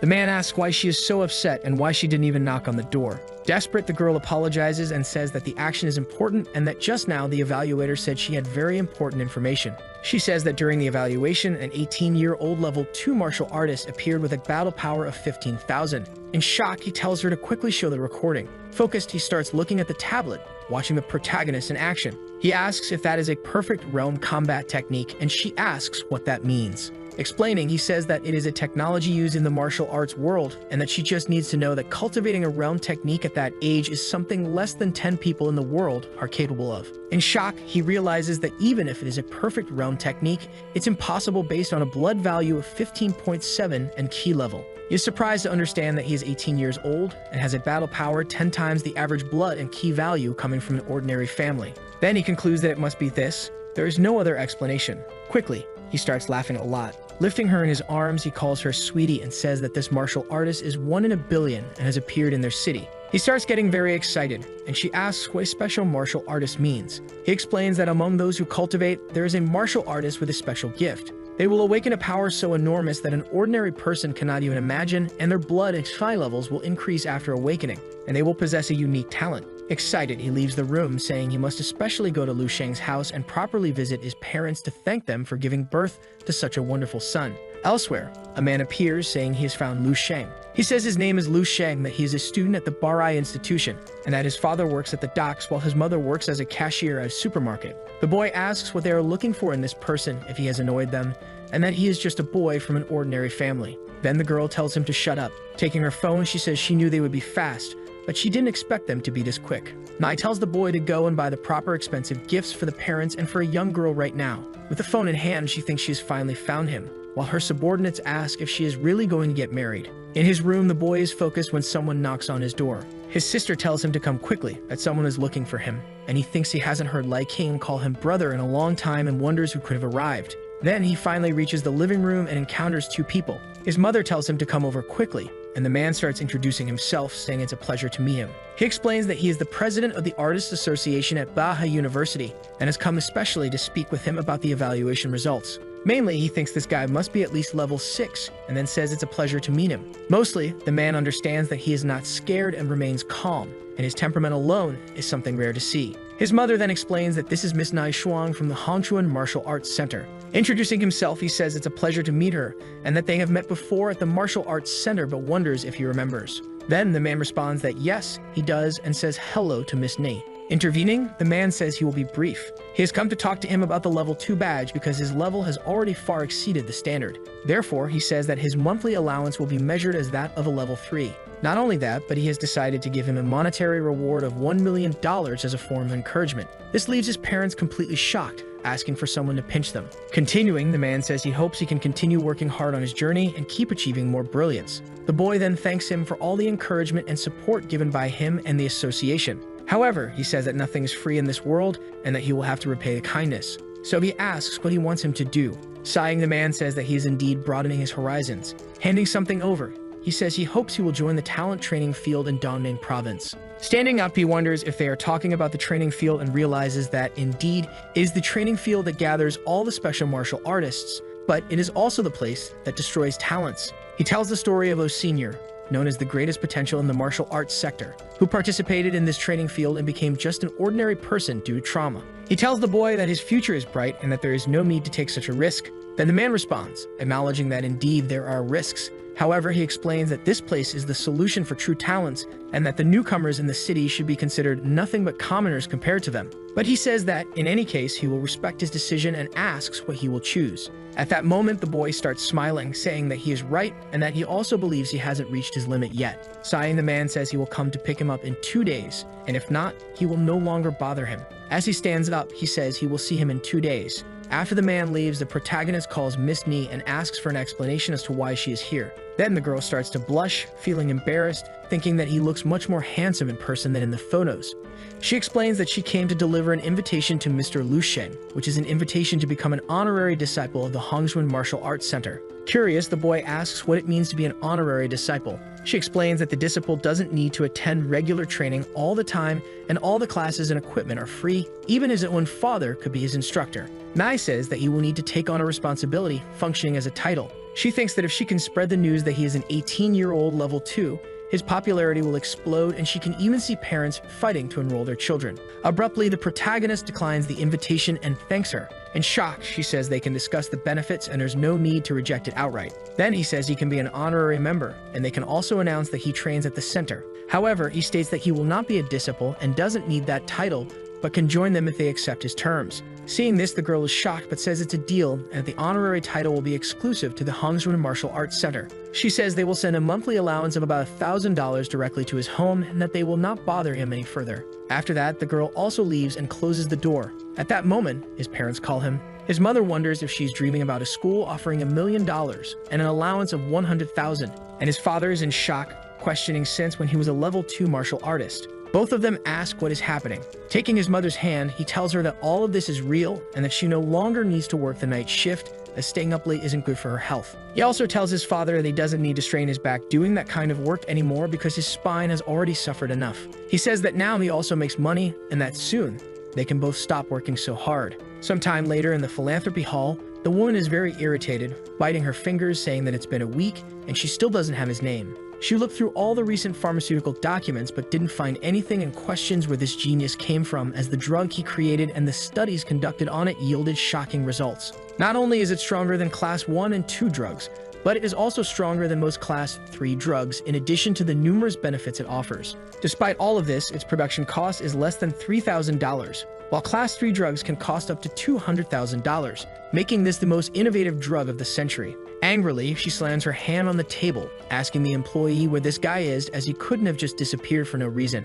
Nervously, the boy says he found him. Standing up in surprise, she asks where he is, and then he points. The newspaper reports that yesterday a martial arts genius appeared in the city and that he passed through there. There are 7 level 2 martial arts skills at only 8 years old, and his battle power exceeds the average of level 3 martial artists. This genius is named Lu Sheng, and he is currently a student at the Barrier Institute. Seeing all this, the girl is in shock, questioning how he can be just a student. Sometime later in the sea of trees, a bird is by a beautiful stream when it notices something and begins flapping its wings, flying away. Suddenly, energy rushes past it, startling the bird. It's Lu Sheng running at full speed. He didn't think he could use the fixed star power himself. With his power quadrupled by the fixed star alongside the stabilization of the land of dreams and his agility, he is able to reach new limits. So he decides to call this the cloud-chasing step. After running so much, he stands atop a mountain. Calmly, he looks at the beautiful view with the radiant sun. He thinks that this is how the lateral breathing technique should be used, and with each breath he takes, he absorbs the energy from the air.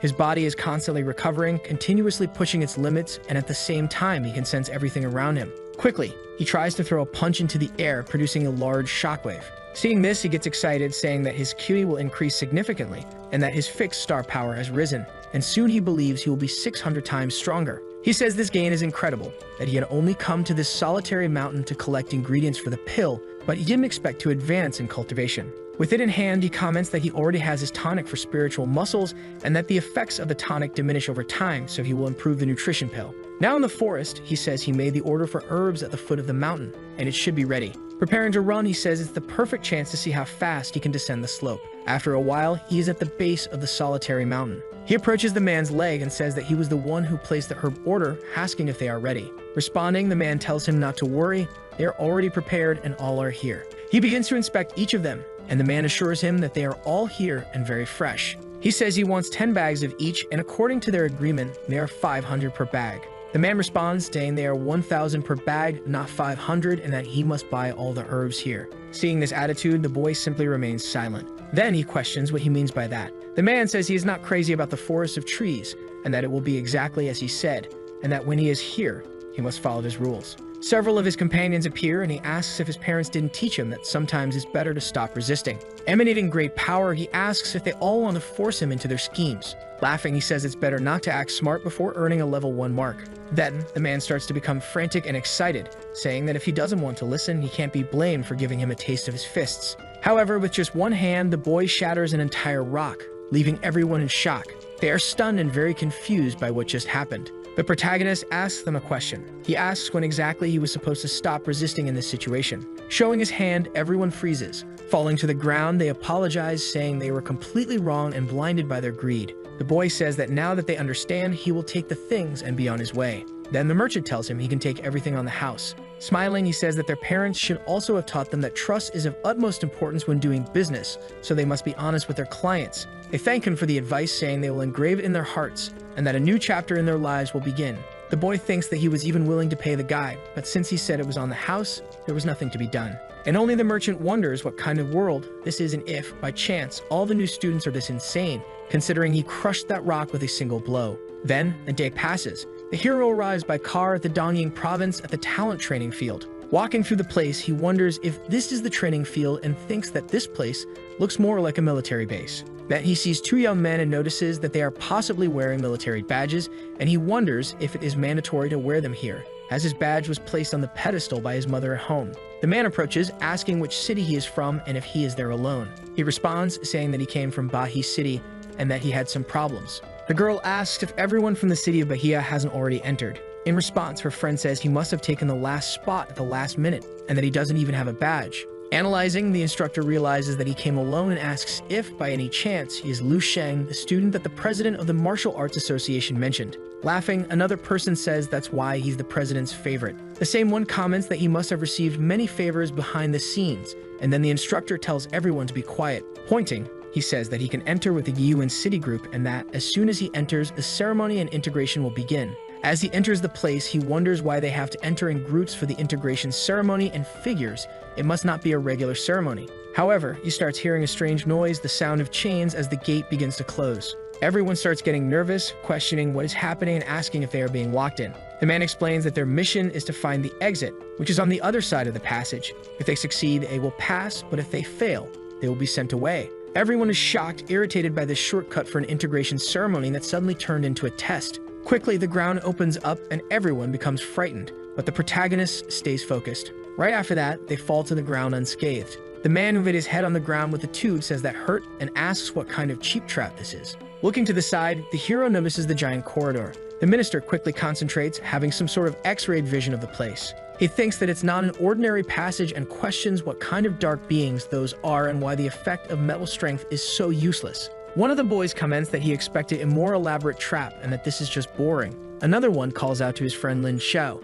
asking if he knew about this from the start and why he didn't warn everyone. The boy comments that he has no adaptability at all and that he shouldn't go around saying he's a city genius as it will ruin his image. Another student gets irritated with the boy's arrogance, insulting him while the girl tells them to stop fighting right now. She says that they are all from the same city and that it wasn't easy for them to enter this training field, so they should work together. Lin Xiao says she is right and that all this city should work together, and it would be terrible if they lost to someone because this is an extremely talented field. Pointing to the hero, he says that there might be an extra person here and wonders if this kind-hearted stranger is willing to explore the place for them. Nervous, the girl says it's not a good idea, but laughing, the guy says it's a great idea. The little mounts to help them test the traps. In response, the hero simply sighs and says he can go. The boy comments that he better try hard. If he does well, maybe he can join them. Looking back, the protagonist says that predators walk alone and that only prey travel in packs, leaving the arrogant boy visibly unsettled. The conceited boy questions how he dares call him prey and says he's going to kill him.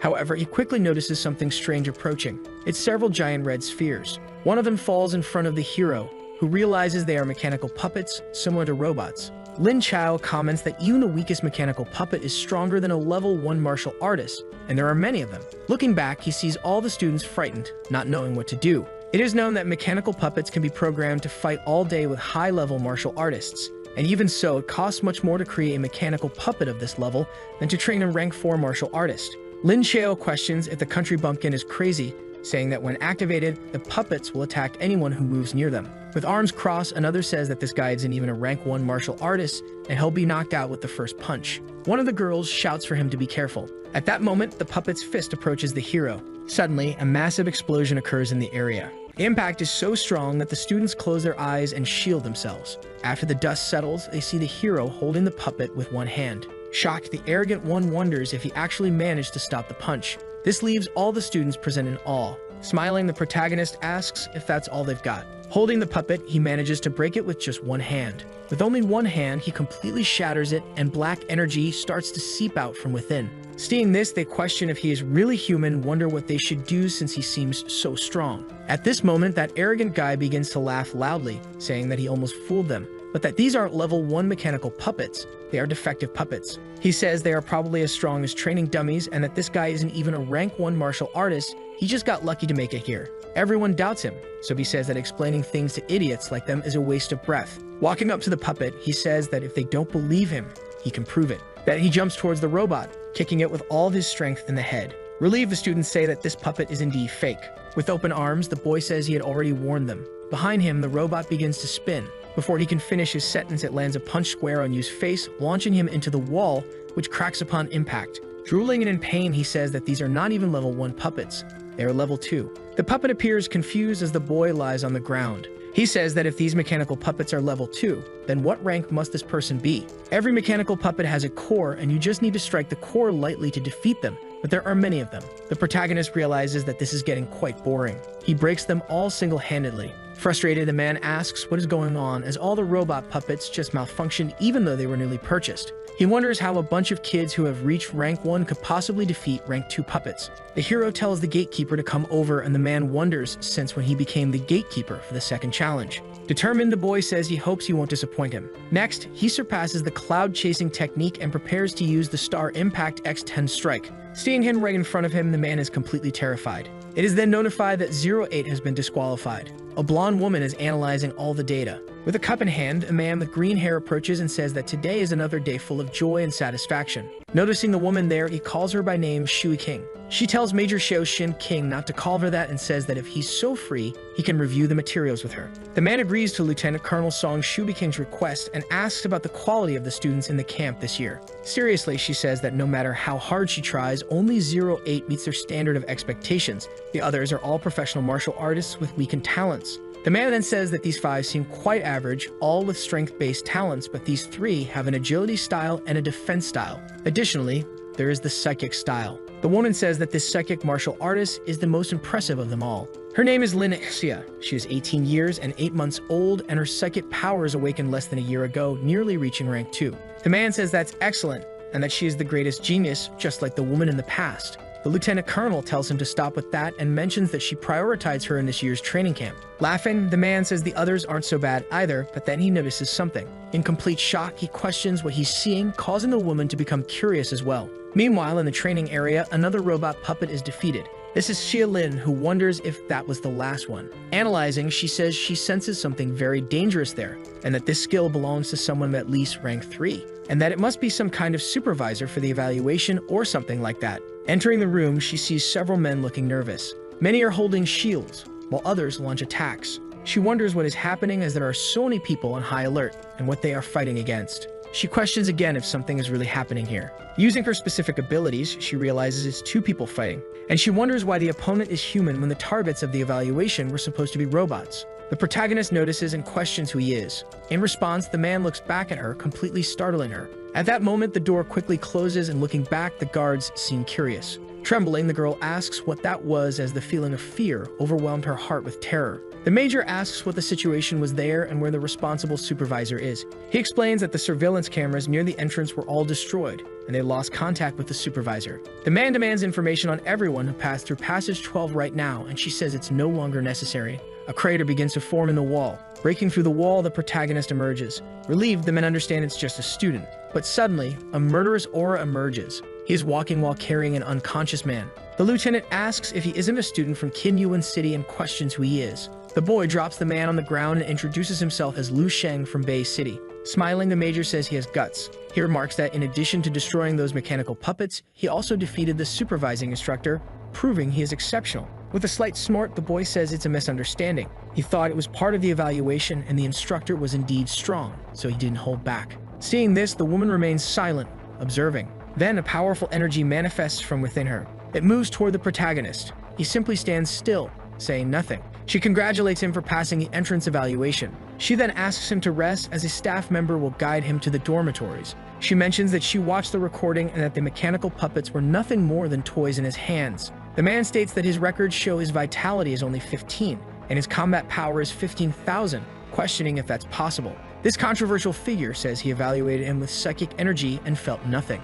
He didn't react either. At this point, the major asks how she managed to handle that monster. The woman says she has decided, but the record statistics are not accurate. They will mark him as a high priority, just like Xia Lin, and it seems this year's election will be very interesting. Meanwhile, Lu wonders if that was a psychic energy surge and that the psychic power from the Dong structure is at least 5 times stronger than his. The man says it's time for them to go to the cafeteria to eat something, and he'll take him to the dormitory afterward. The hero thanks him and apologizes for the inconvenience. The man tells him he can eat as much as he wants for his first meal, and then he finds himself at the table, seeing many delicious dishes. He says everything is delicious and that he needs 10 more plates. As he eats a lot, a woman approaches asking if he is the student Liu Sheng. She introduces herself as Yang Yuan and says she is also a representative from Bay City. Then she asks if she can sit with him. He responds, saying the food is unlimited and that she can get more from the kitchen. Irritated, she thinks to herself that she's not here for the food. Thoughtfully, the hero mentions that according to what the president had said, Bay City hasn't had a representative for years, so he questions what is going on. She says he must have misunderstood, as the city currently sends representatives every year, but almost no one has passed the entrance evaluation for years. And even if they pass the evaluation, they are asked to leave because they don't accumulate enough points. Afterward, they just become stepping stones for others. Lu asks what these points she's talking about are. She explains that points are the currency here, and if he wants to use the resources of the training camp, he will need to spend points. For example, using equipment, consulting the cultivation sector, getting tonics, and even securing lodging all require points. And the fly meat he is eating is exclusive to military rations, but he can obtain it by spending points. So far, only 3 people in the entire training camp have earned points. Surprised, he asks if it's only 3 and how they managed to get them. She responds that points are only earned by passing tests and evaluations, and they gain points by passing the entrance exam. Kao Yang, a rank 2 martial artist awakened from Yanglan City, possesses the stone skin talent. Next is Meng Xin, a rank 2 martial artist awakened from Dongjiang City, and he possesses super speed. Lastly, there is someone even rarer than a martial artist with psychic abilities. It is said that her talent and skill surpassed this year's training, and that person is Xialin.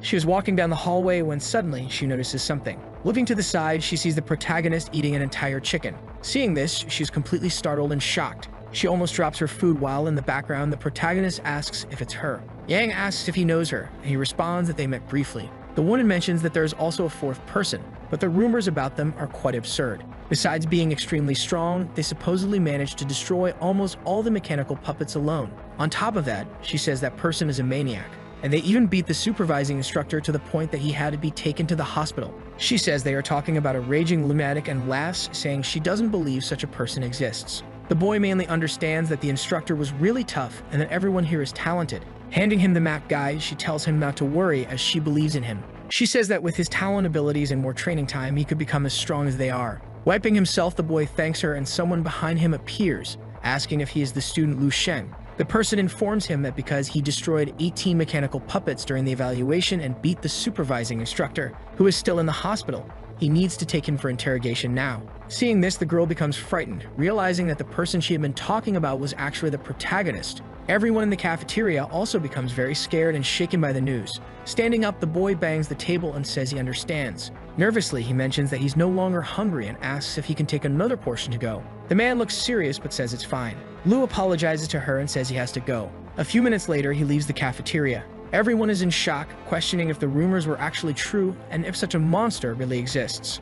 The girl begins to feel a mix of emotions, ranging from fury to embarrassment, due to everything she just witnessed. Sometime later, at the command center, the colonel tells Lu Sheng that he is truly an exceptional student, having spent half of the annual budget so quickly. With crossed legs, she states that each mechanical puppet is worth tens of millions and that furthermore, none of them can be repaired, so she congratulates him. However, she mentions that after the discussion, they decided not to take any action against him since he was only doing what he was supposed to in his evaluation, so it wasn't his fault. Interrupting the discussion, the major arrives along with 3 others. He comments that it's perfect and that all those who passed their evaluation are here at this moment. He calls the protagonist's attention, who looks to the side and observes them. Sheng congratulates everyone for passing the entrance evaluation and says they did very well. He explains that in this training camp, the stronger they become, the more resources they will receive, and he will give them the points and rewards they deserve for this. As soon as they accumulate a certain number of points, they will be recorded on a points card, and he hands the cards to them. He explains that this is the gold points card the instructor mentioned before they came here,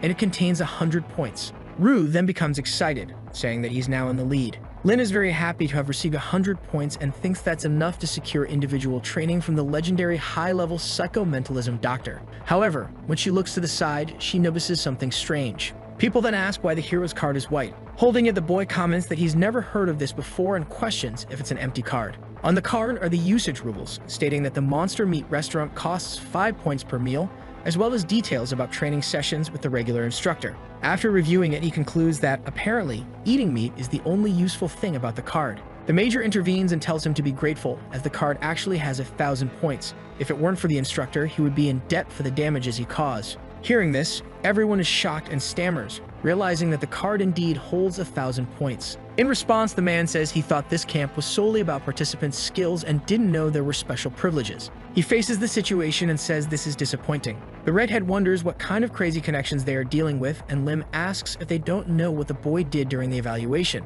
Trembling, the man says they've heard rumors that he bribed the students and instructors. Tearing his shirt, he says that the instructors and supervisors are all at least rank 3 martial artists, and only a rank 4 martial artist would be capable of defeating them. In response, the boy just watches silently. The man continues, stating that the camp's ethics dictate that the stronger individuals will receive more resources, so he demands that he prove his worth right now. Frightened, the major tries to get everyone's attention. However, the lieutenant colonel stops him from advancing. Sighing, Lu asks if he's sure about this. Very irritated, the man tells him to come at him and wants to see if he can get past his stone skin. Approaching, the boy prepares to flick his finger. The flick is so strong that it sends the man flying, dealing a double impact as he crashes. With just one flick, not only is he launched away, but he also breaks through the wall, hitting the ground hard.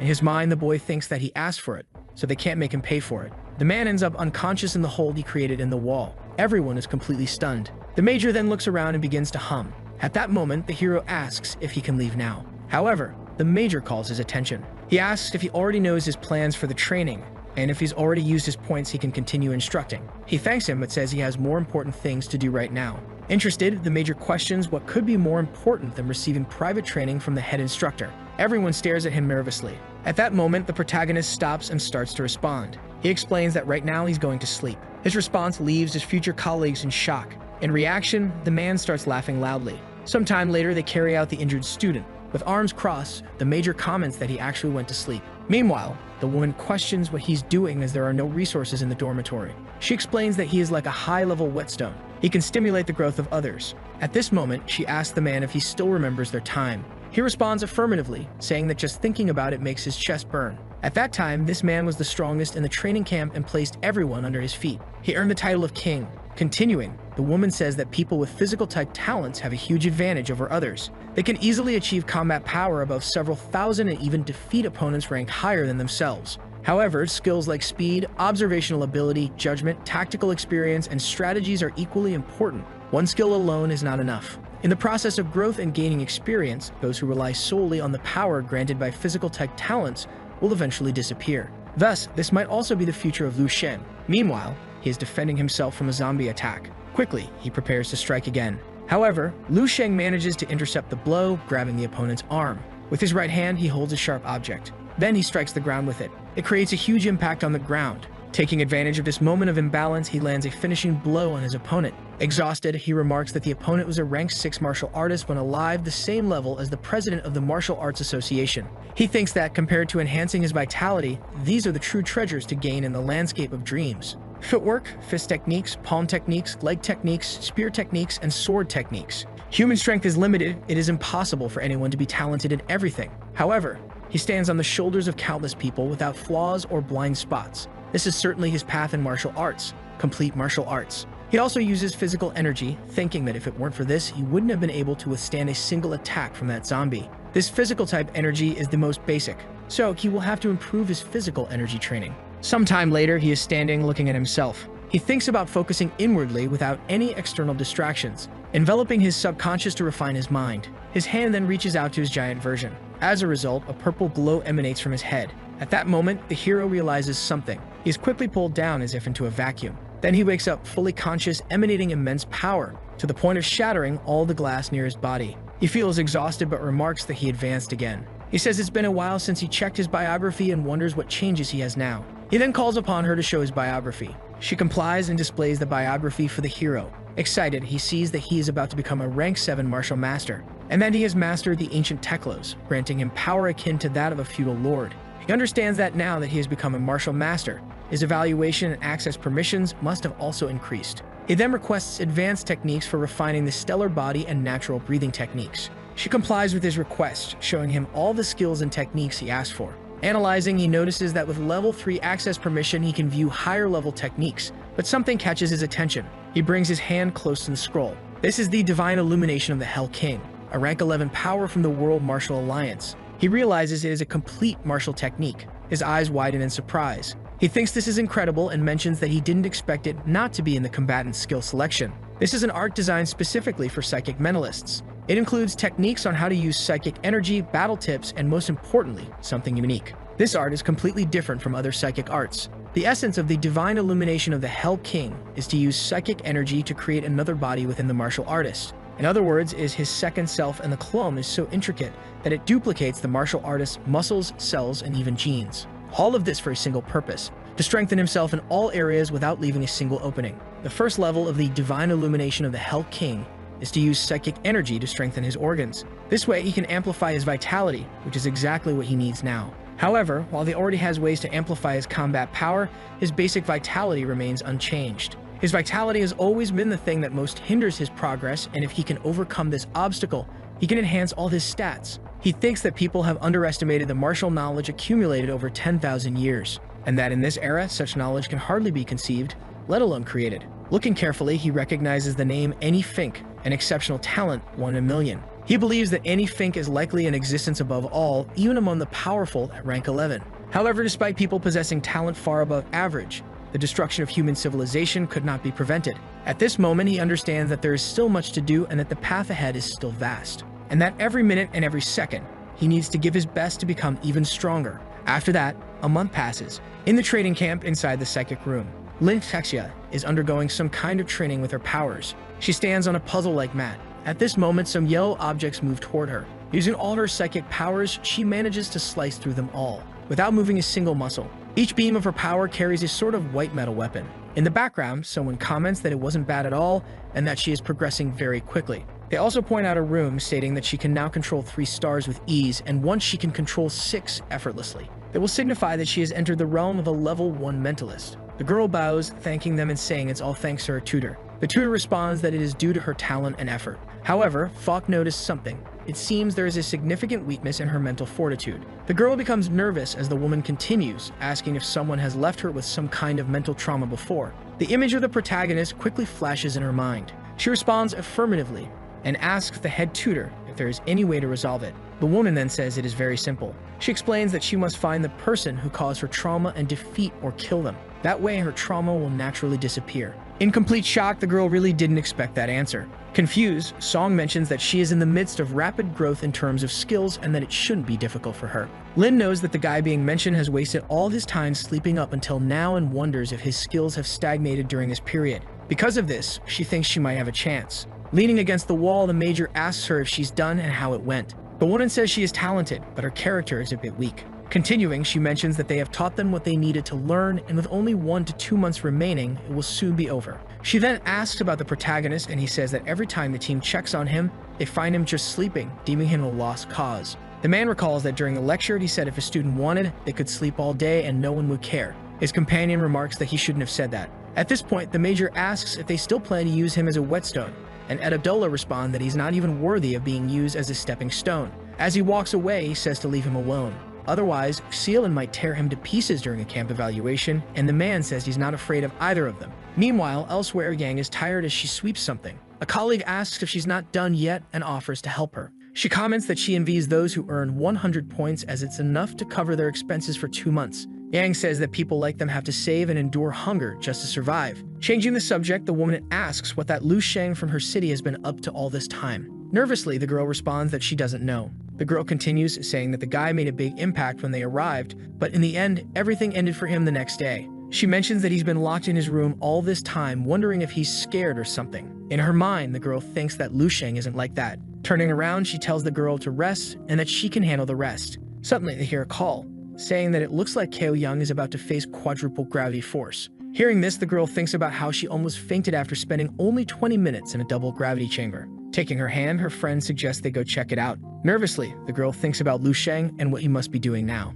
The protagonist is training elsewhere. That muscular man from before is training under triple gravity force. One of them comments that it's been 4 minutes and that he managed 80 more seconds than the last time, pressing the button to end the test. Everyone applauds Ko Young, saying he really pushed himself and spent 4 minutes under triple gravity force. Sighing, the man says he did well. Hearing everyone's applause, he wonders how they would react if he increased it to quadruple gravity force. Approaching the man, someone comments that soon he'll be able to handle quadruple gravity force and thus become a rank 3 martial artist. The oblivious one rubs his head as he feels a dull ache and asks how Lu Sheng is doing. The man responds that he's still the same, and every time someone checks his room, they find him just sleeping on the bed. Young thinks that in the past he had no chance against him. But now, no matter how slow the turtle is, it can still catch up to the sleepyhead, especially since he spent over a month just sleeping. It ended up being a waste of those 1,000 points, so perhaps this is his chance. Speaking of the person in question, he suddenly appears in the training room. He asks if this is the gravity training room and says it looks fun. Young greets the sleepyhead and asks if he finally decided to come to the gravity training room after sleeping for over a month. Ignoring the boy, he only thinks that he didn't expect to spend so much on food. Pressing a button, he tells him to start slowly as there are only 3 hours left. He looks back and questions if it's really been over a month and that now he can find out how strong he's become. The man then asks if he won't warm up first. Upon entering, he sets the gravity force to level 2. Smiling, Young comments that gravity force is no joke, and if he doesn't do some kind of warm-up before using it, the external pressure can immobilize him and destroy his organs. He comments that either Lu Sheng doesn't know this or he's too arrogant. Everyone is watching and they say the gravity system must have already activated and wonder why he hasn't noticed yet. At that moment, Lu Sheng throws a punch. While everyone observes, one of the men starts to tremble. Others approach, asking if that really is Lu Sheng. The boy is demonstrating incredible mobility.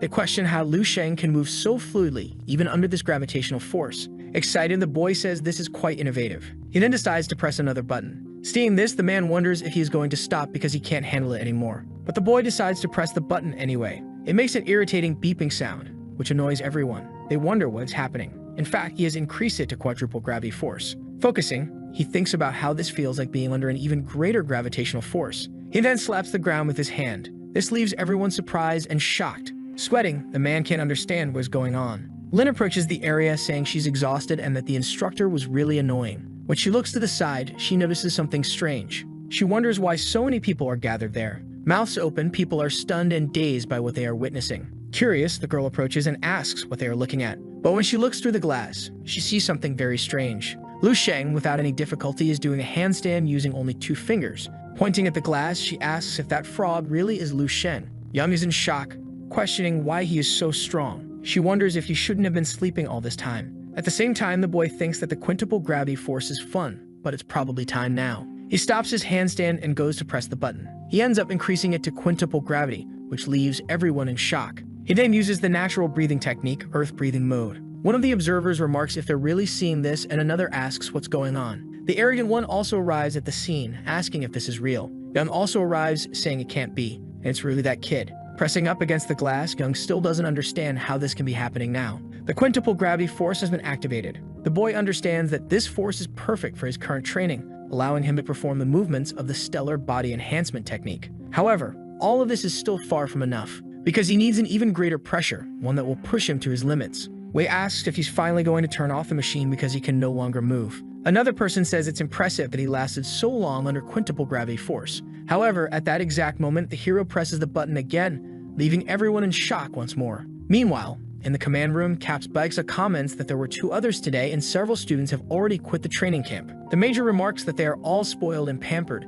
and after going through so many difficulties here, it's no surprise they don't want to stay any longer. It's a matter of whether they can endure a bit of hardship before facing monsters in the future. In response, the man says their level is very good and around 80% of them should make it to the end. At this point, he asks to take a look at the gravity room and studio movement because people are pushing to break new records. However, he notices that someone has just broken the record in the gravity room. Song mentions that Cao Yang was about to reach quadruple gravity force. However, the major says that someone did break the record, but it wasn't him. The one who broke the record was, in fact, Lu Sheng under octuple gravity force. Upon hearing this, the woman ends up breaking the glass she's holding. Standing up, she questions if he's really talking about Lu Sheng. The major asks what rank he is, and the woman responds that she doesn't know. But she says they have finally found the person they were looking for. Meanwhile, in the gravity room, Cao Yang realizes that this gravitational force is still too much for his current level of vitality, and he is reaching his limit. Now he decides to try out the new technique. His heart begins to be enveloped by a mystical energy that flows throughout his body.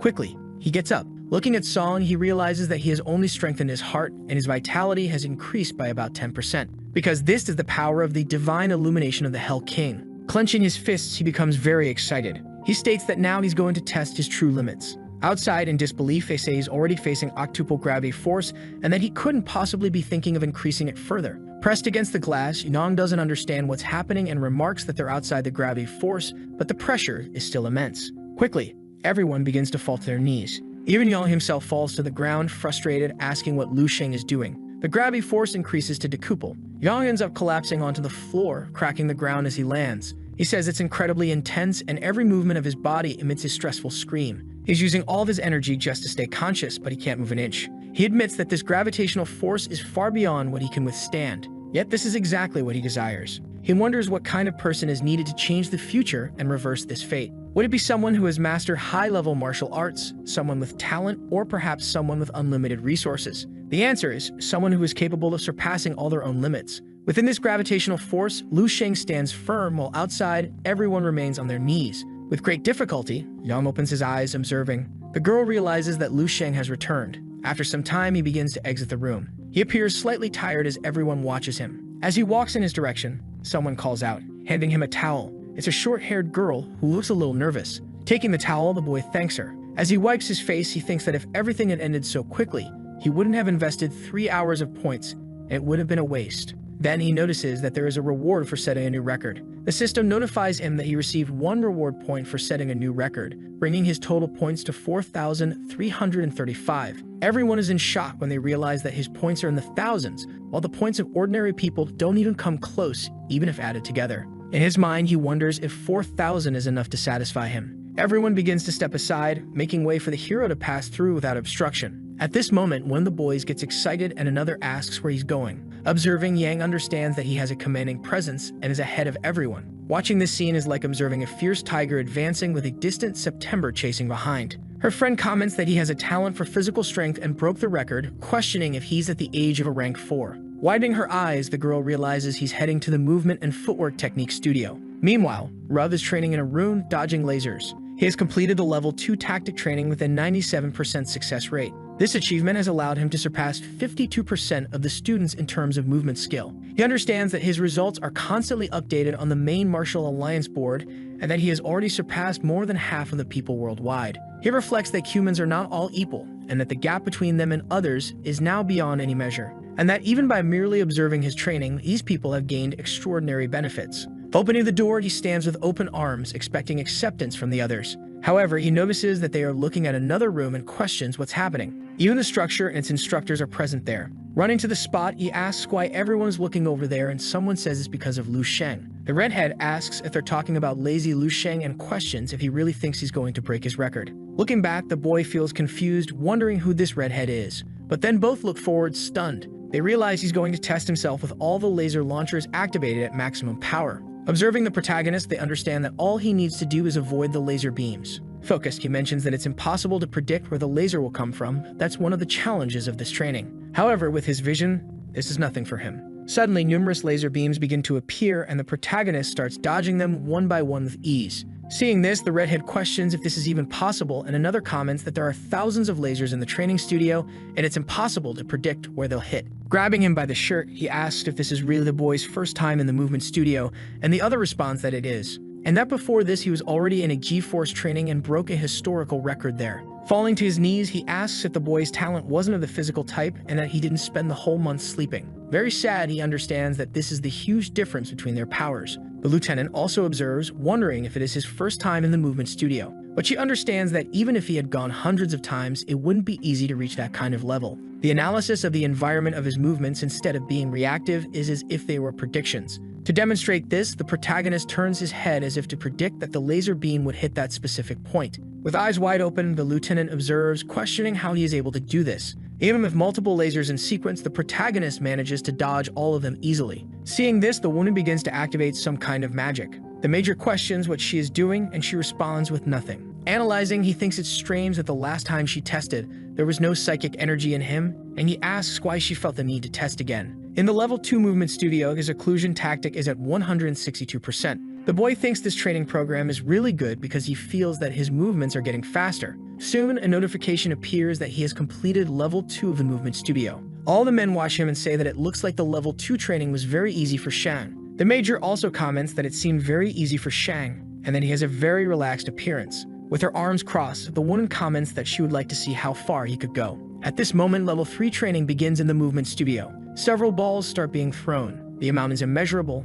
and they all head toward the hero. Wetting his hands, the redhead wonders if this is how level 3 is and that it seems very difficult. Quickly, the hero starts dodging them one by one, while the cannons begin to prepare to launch more lasers. The boy stands in the center of the room preparing to dodge, saying that this time is starting to get difficult because the lasers are positioned in a way that prevents him from dodging, and now he will really push himself. Quickly, the lasers are launched in his direction, forming a huge explosion. However, the boy manages to dodge without much difficulty. Curious, the major says that this interior training stage was just discovered by him, and that even among the veterans of rank 4 and 5, only a few managed to reach this stage. She responds that she reached it at 25 years old, and for her, it is different because the Martia Marcello is about speed, and the other says she was born for it, but that boy is only 18. The system shows that he was in the level 3 movement studio with a 15% completion rate. His eyes widen as he sees how close the lasers are. Then he understands that just relying on his psychic sense is not enough. Observing, the man says he doesn't look as relaxed anymore. Suddenly, many lasers appear in front of him. Nervous, the boy says switch. Quickly, he runs using the wind-breathing technique. The Sir manages to dodge all the lasers with great speed. His completion rate is already reaching 62%. The audience, watching carefully, wonders where Liu Shang is because he disappeared. Now the completion rate is already at 81%. One of them comments that that guy is so fast that they can't even see him with the naked eye, and that's why it looks like he disappeared. After some time, the lasers are deactivated, because the completion rate for level 3 has just reached 100% fully completed. As he leaves, the Major says a new generation has arrived and that he really showed everything today, being the first to withstand G-Force 10 times and now level 3. However, the woman tells him not to leave because it seems the boy will continue, so he moves on to level 4. Perplexed, the man says that he just started entering level 4 and asks if he's really trying to go through all this in just one day. The woman then also watches in silence. Inside the movement studio, the hero begins to set things up. Some kind of device starts shaking near his foot. Another one appears in front of him, starting to produce some type of laser. At this moment, two types of electromagnetic fields begin to emerge, one red and the other blue. Looking up, the hero sees several lasers, one close to the other. One of the people questions what that is and if it's possible to dodge all of that. Even Rufik, who had been arrogant, is now in shock. However, he has already reached a 30% completion rate at level 4. Watching, the Major says that now that he's past this stage, it will see how Lu Sheng handles it. Observing everything, he understands that he is almost at the limit of what he can do with the speed enhancement of the wind expression. Facing all of this, he thinks of a plan. Determined, he uses the Hell King's divine illumination. With his body burning in green flames, he gets ready, standing with both arms extended while he waits. The feeling he experiences is as if time had stopped, and the correct term for this would be temporal sense. Quickly, he manages to dodge and understand that this transformation of someone's psychic energy means that he is now officially a rank 3 psychic mentalist. Attentively observing this, he is in complete shock. Then the entire wall in front of him begins to crack. After breaking it completely, she appears, saying that he is indeed a psychic mentalist, and they call him Lu Sheng. A great purple energy starts to emerge from within the lieutenant. Her colleague, questioning what she is doing, calls her crazy. Looking ahead and focused, she says that she wants to test in one more time. Then, she uses her phasing ability. Meanwhile, the hero is dodging each laser. Looking to the side, he notices this type of energy approaching. As it gets close to his face, the boy just smiles. Then he prepares to defend himself, using some kind of strike in her direction, completely annihilating the Colonel's ability. Seeing this, she's incredulous, feeling some kind of pain in her chest. Nervous, she comments that he is a psychic mentalist, but that his power is not lesser than hers. Smiling, the boy understands that he can look but cannot touch, admitting as he reaches his limit that he didn't expect to activate the temporal sense for the first time, and that this will drain so much psychic energy. He understands that he is halfway through level 4, inclusion of the effect of the Hell King's divine illumination, and this is as far as his vitality can go for now. At this moment, he just lets himself be hit. A notification appears indicating that his training has ended, that he completed 56% of his level 4 training, surpassing 97% of martial arts in terms of skill and movement. Seeing the result, everyone is surprised, because he is just a student, and based on movement, Lu Sheng is above more than 1 billion people. Crying, the redhead says he only surpassed 52%, so he is 45% ahead of him. Looking at this number, Lu Sheng understands that 3% of people are still below them, amounting to around 10 million, and that still being quite weak, he needs to train more soon. Song congratulates him, saying that he broke the G-Force training record, and also set a new record in movement dirt. He asks if it's in combat engineering or the psychic force training room. Responding, the boy says it's neither, because now it's time to eat and he's heading to the cafeteria. This response leaves her speechless and makes the Major laugh a lot. After some time, they call him and he goes to the command room. The man explains that he called the boy for a small evaluation and that there are a few things they would like to discuss. The woman explains that the entire dormitory is equipped with this type of blood collection needle for vitality assessment. Then she asks if he tested his vitality during this time. Responding, he says he didn't test it because he couldn't pierce his skin with the dormitory needle. With arms crossed, the Major says it definitely happened with Team 3, and that without this level of physical extension, it would be impossible to break the G-Force record. At this moment, the woman starts taking something out of her clothes, showing a collection needle used on rank artists, which should be good enough for him. Taking his hand, she prepares. Then she pierces his fingers with the collection needle. His vitality quickly appears, showing 24.65. Nervous, the man says it's been almost a decade since he saw such a young rank 3, and he comments that they will also check his combat power. Focused, the protagonist thinks that since he's done this, he will give his all to see how far he can go. So he decides to use the fire inspiration, perfect fist technique, and cell impact 8 times, hitting the dummy with his maximum strength. Soon he reaches a combat power of 100,217,000. In shock, he wonders how a rank 3 martial artist managed to reach the combat power of a rank 5, and that's enough. This boy is a complete monster. The man says that he has already graduated and that he can do whatever he wants from now on, and that he will issue a report for the Martial Association to update his ranking. With the woman in complete distress, I had to expect that there would still be one more test. She explains that this is an energy crystal, a crystal discovered in the country of Lion over 100 years ago, and that after that, it was used to evaluate the psychic power of mentalists. All he needs to do is touch it with his own hands and pour his psychic energy into it. With her hands on it, it's visible that her power is 143.24, and the Major is shocked that hers is also increased. She says that she doesn't sit around like him all day for nothing. The man then responds saying that she can insult him, but she cannot insult his lifestyle. A little later, the protagonist places his hand on the crystal. The man says that her saying he should have half of her power is fine, but saying that he's not weaker than her, he couldn't believe it for a second. But the woman tells him to shut up. Focused, he begins to pour all his psychic energy into the device. A lot of energy begins to emanate from the crystal, making the instructor ask how this is possible. His mental strength is 113.56. Observing this, the woman realizes that there's a mental purity of 20.3, being more than double that mental strength, and for a psychic, each point of mental purity is extremely difficult to acquire, because it's like folding and compressing a common towel repeatedly until, from doing so, the towel becomes compressed to the size of a coin. She is in shock because he is only 18 years old with an absurd level of skill, and the term change is not enough to describe him.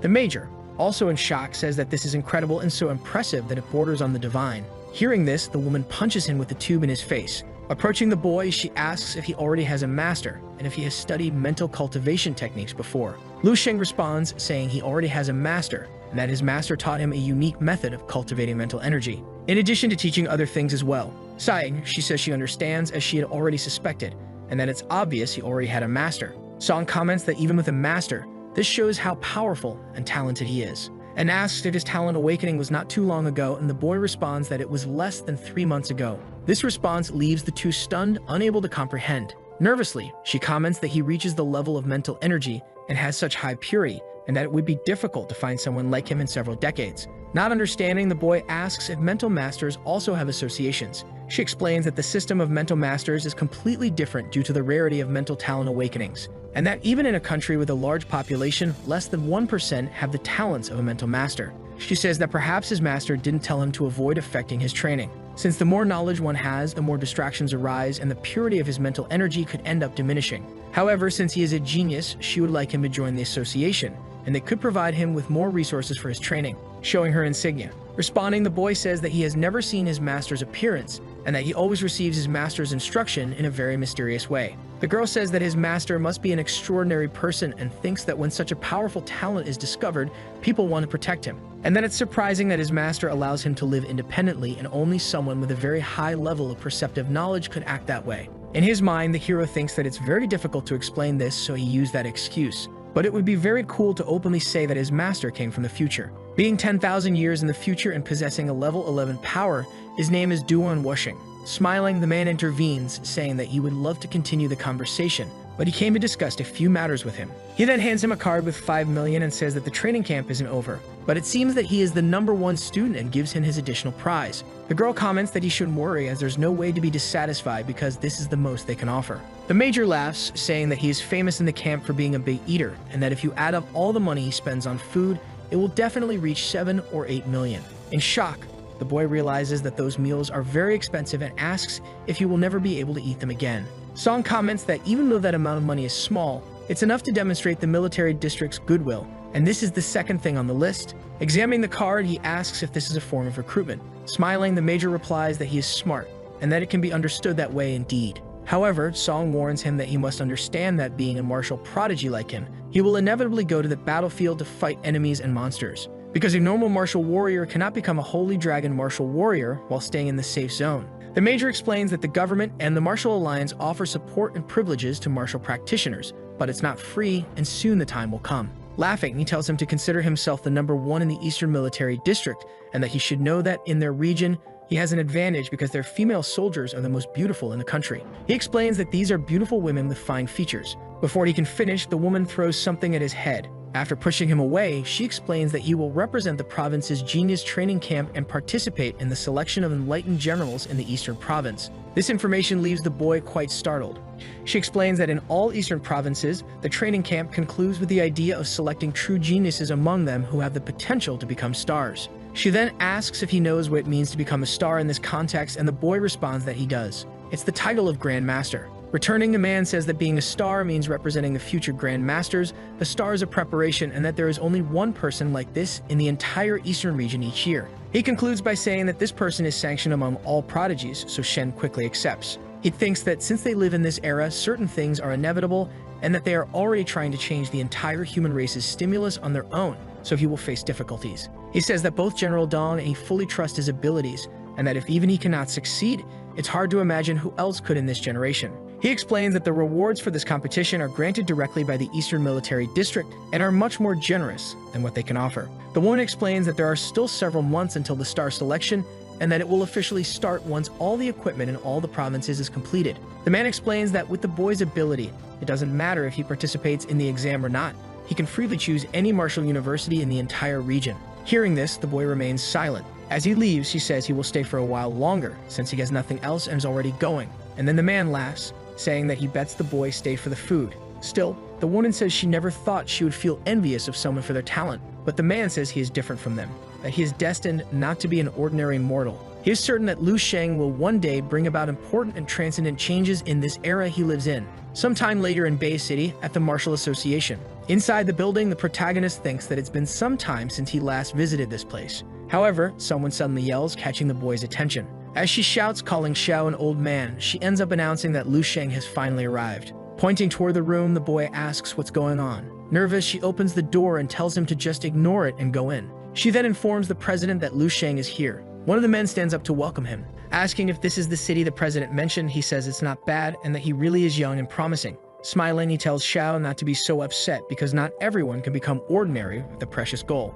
The man is completely hunched over. The one in the hat says that countless people are weaker than his ceiling and that one more or less Lu Sheng in the city won't make any difference. Very irritated, the man thinks he is too arrogant. Completely furious, he questions why he is here if the training camp is ongoing and demands a good explanation. With an envelope in hand, he explains that the head instructor of the training camp asked him to deliver this and that it requires his approval. The man asks if she wants this document to be reviewed and approved by the president of such a small city as Bay. He questions if he committed some kind of fraud at the training camp and now wants the person who recommended him to take responsibility for his mistake. Holding the envelope, President Xiao becomes very irritated. In anger, he ends up tearing the envelope in half. When he sees that the paper is a document containing the evaluation results for Lu Sheng, he is completely astonished. The man then tells Xiao not to let this boy fool him. Xiao then questions Lu Sheng about when he became a rank 3 martial artist. After some time, they speak via video conference with the lieutenant colonel, and he says it's a pleasure to meet her. The man is in shock and nervous, realizing that he is actually speaking with Chief Instructor Dong.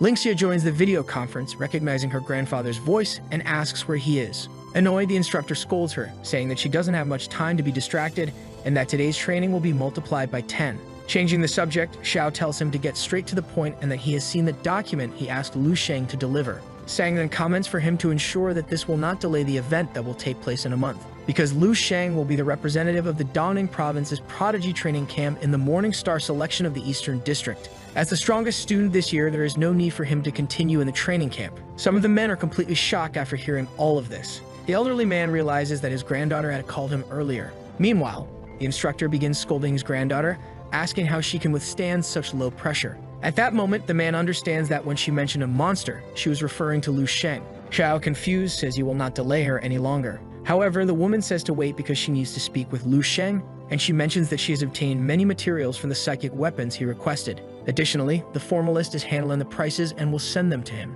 She tells him to hurry for this evaluation, and once approved, he will have the right to access StarWeb to purchase the materials on his own. In complete shock, the president asks the boy if what he just said is true, and if he is going to undergo the evaluation to be approved as a psychic mentalist. Responding, Lu Sheng comments that he was evaluated as a psychic dope bearer at the training camp. Laughing, the man says he wasn't mistaken about him, that he truly is a genius from the city. Hearing all this, the elderly man starts going crazy, laughing and repeating the 270,000 of a psychic mentalist. At the same time, at the entrance of the Martial Association, the president asks if he would like someone to take him home, but the boy says it's not necessary. As he gets into the taxi, he reflects on how impressive it is that, in the world of martial arts, power can achieve anything. The taxi driver asks what his relationship with President Xiao is and comments that he seemed very friendly with the boy. Thoughtful, the boy realizes that even the driver can tell the president is in a good mood, and he replies that they are not related and that he met him today. Spotting a sign ahead, the driver quickly brakes abruptly, facing a giant sign that mimics a banner.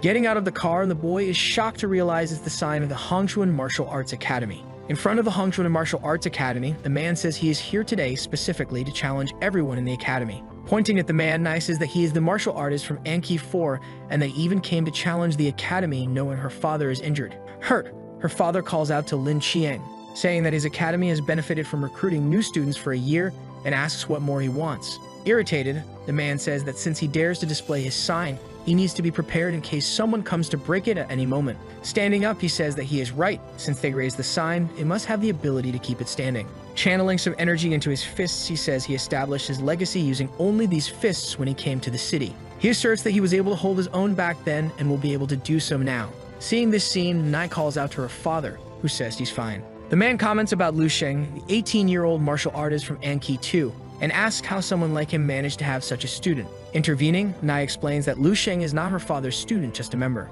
Irritated, the man says he doesn't care about that. All he knows is that because of this Sheng's reputation, they stole more than half of his business from the martial arts academies. So since they had the audacity to mess with his business, they shouldn't blame him for being ruthless. Angrily, Nai says that the students left his academies and came to theirs of their own free will, and she can't apologize for that. Agreeing with the girl, the man says he knows that, and that's why he will destroy the academy today. Clenching his fists, he says that once it's destroyed, the students will have nowhere to go, so they can finally return to his academy. Hearing this mocking explanation, the girl becomes angry. Taking her stance, she says she will face him right now. Mocking her, the man says that apparently he will have to crush a beautiful little flower today. But her father says that she is no match for him and that Lin and Sorda's skills are not those of a rank 4 martial artist. However, Nai insists that if the rank 3 martial artist fights him alone, she will defeat him by combining their strength. The bully then asks how long they will keep chatting and tells him to hurry up and face death because he doesn't want to come back here tomorrow. Focused, she warns that after defeating him, she'll make him parade through the streets carrying his own sign. Surrounded by a black and red energy, the man says this girl has a very sharp tongue. Rushing forward, he says they are irritating him. With a very sadistic smile, he approaches the girl. At that moment, her father steps in front, being used as some kind of human shield. Due to the impact, he is thrown far away. The bully declares that he really is trash, unable to withstand even a single punch. At that moment, they question how he managed to reach rank 5, and that the man has been hiding behind the cursed academy all this time. Then he asks if it's been a long time since he faced a prodigy like him. He then asks who will be next. The man says that if all the bully wants is for them to close the academy's doors, he will go to the Martial Association to do so. That way he will close the academy as the bully desires. Kneeling and crying, the girl calls for her father. Smiling in a completely manic way, the man says that he seems like a man of his word and that things are settled, so he's leaving. However, someone arrives, telling them to wait. Approaching, the protagonist asks that if the academy is closed where he is supposed to train since it's perfect for him. Surprised, man calls out for Lu Shen. Waving, the boy says it's been a long time. The bully approaches him, saying he talks too much and should stay quiet. The man then says that if he's worried about another place to train, he can train in his own academy. He comments that this academy is trash and that their master couldn't even withstand one of his punches. He then asks what they can offer. The hero then asks if he's talking about the Tenjin Academy for him to go to. Showing his hardened chest, he says that the Tenjin secret technique is a restricted art that isn't taught easily, and that no one here would be able to break his defense. The old man just listens to all this in silence with his head down. Lu Sheng asks if he's willing to teach such an incredible technique. Smiling, the man replies that yes, as long as he enrolls in the academy and accepts him as his master. Curious, the boy asks how he intends to teach him. In his mind, the man doesn't understand why this boy asks so many questions. He was about to respond, but he quickly feels something very wrong happening in his body. His body starts to swell, causing his clothes to tear. Sweating profusely, he doesn't understand what's happening. Giving a thumbs up, the protagonist says it's impressive because it's very resilient. At that moment, he punches him with all his strength in the chest, sending the man flying far away due to the impact and breaking the wall.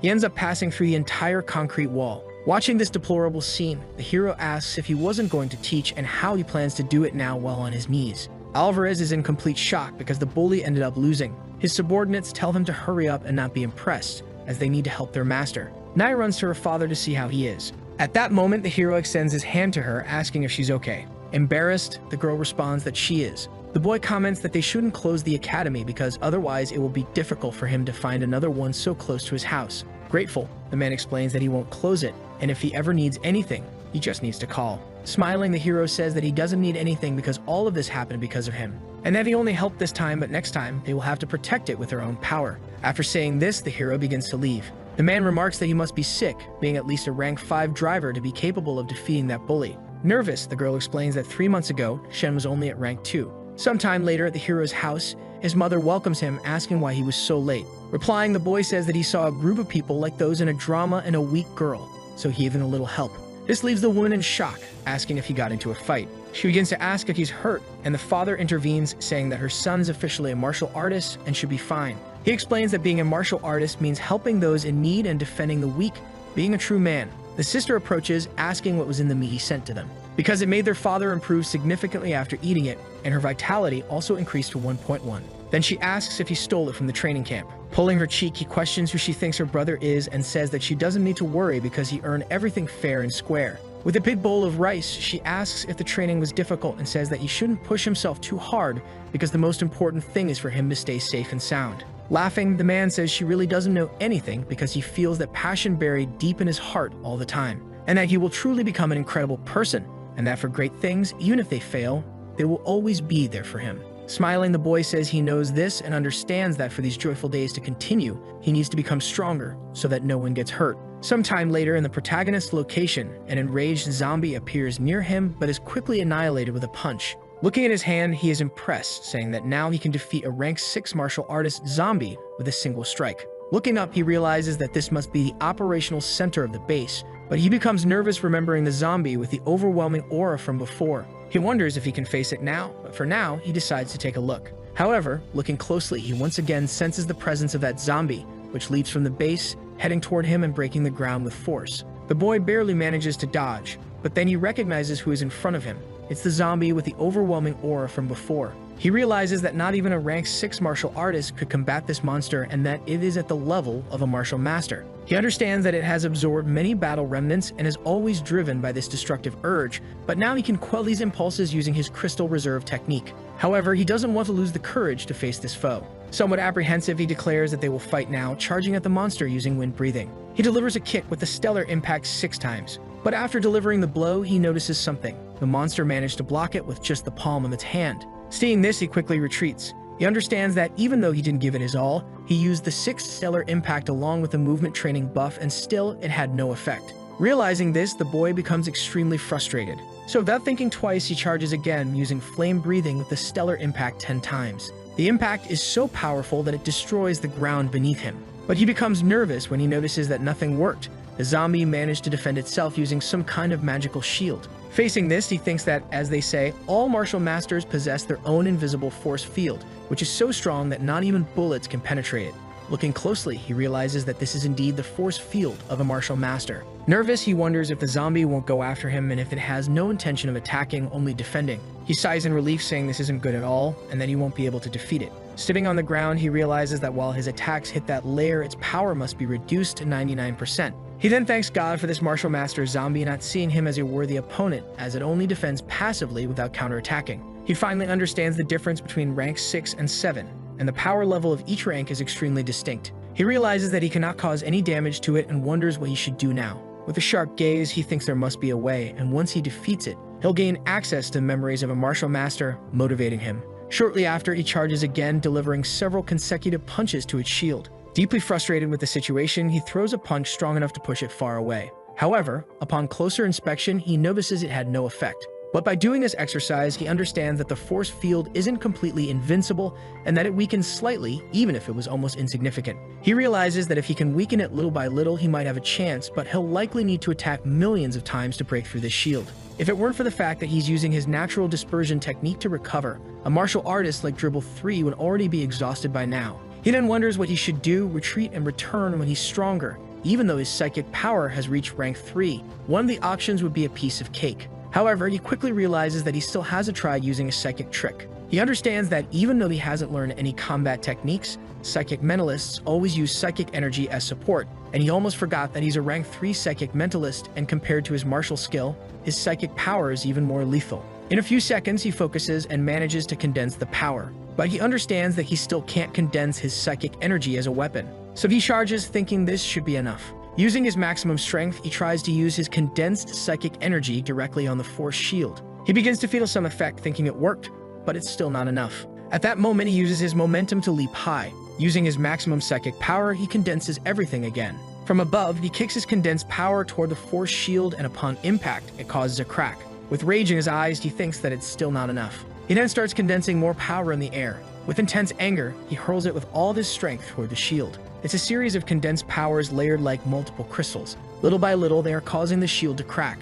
Exhausted, the protagonist realizes it's still not enough. So he decides to go for plan B. He uses his psychic energy and the flame expression of the stellar impact 10 times along with a perfected fist technique. Determined, he charges with everything for his final strike, hitting the crystal and unleashing a kind of magical lightning using his psychic powers. This enormous power begins to grow more and more, breaking through the force shield. Then the hero approaches the zombie. He says that the soul of the hero should never die. Striking its chest, he says he will inherit its will. In response, the zombie merely smiles. Then a dark energy begins to envelop its body, surprising Lu Sheng, who wasn't expecting this. At that moment, he starts seeing its memories. It begins with the memory of when he was announced as a martial master, and the situation was getting worse, even with the kingdom's high command nearby and the basics present every day. In one of these memories, his young daughter is crying, asking if he won't live with them. He responds that, as a martial master, her father would have to stay on the front line until his last breath. He faced a giant snake and understands that this is a rank 9 monster, and just seeing it from a distance sends shivers down his spine.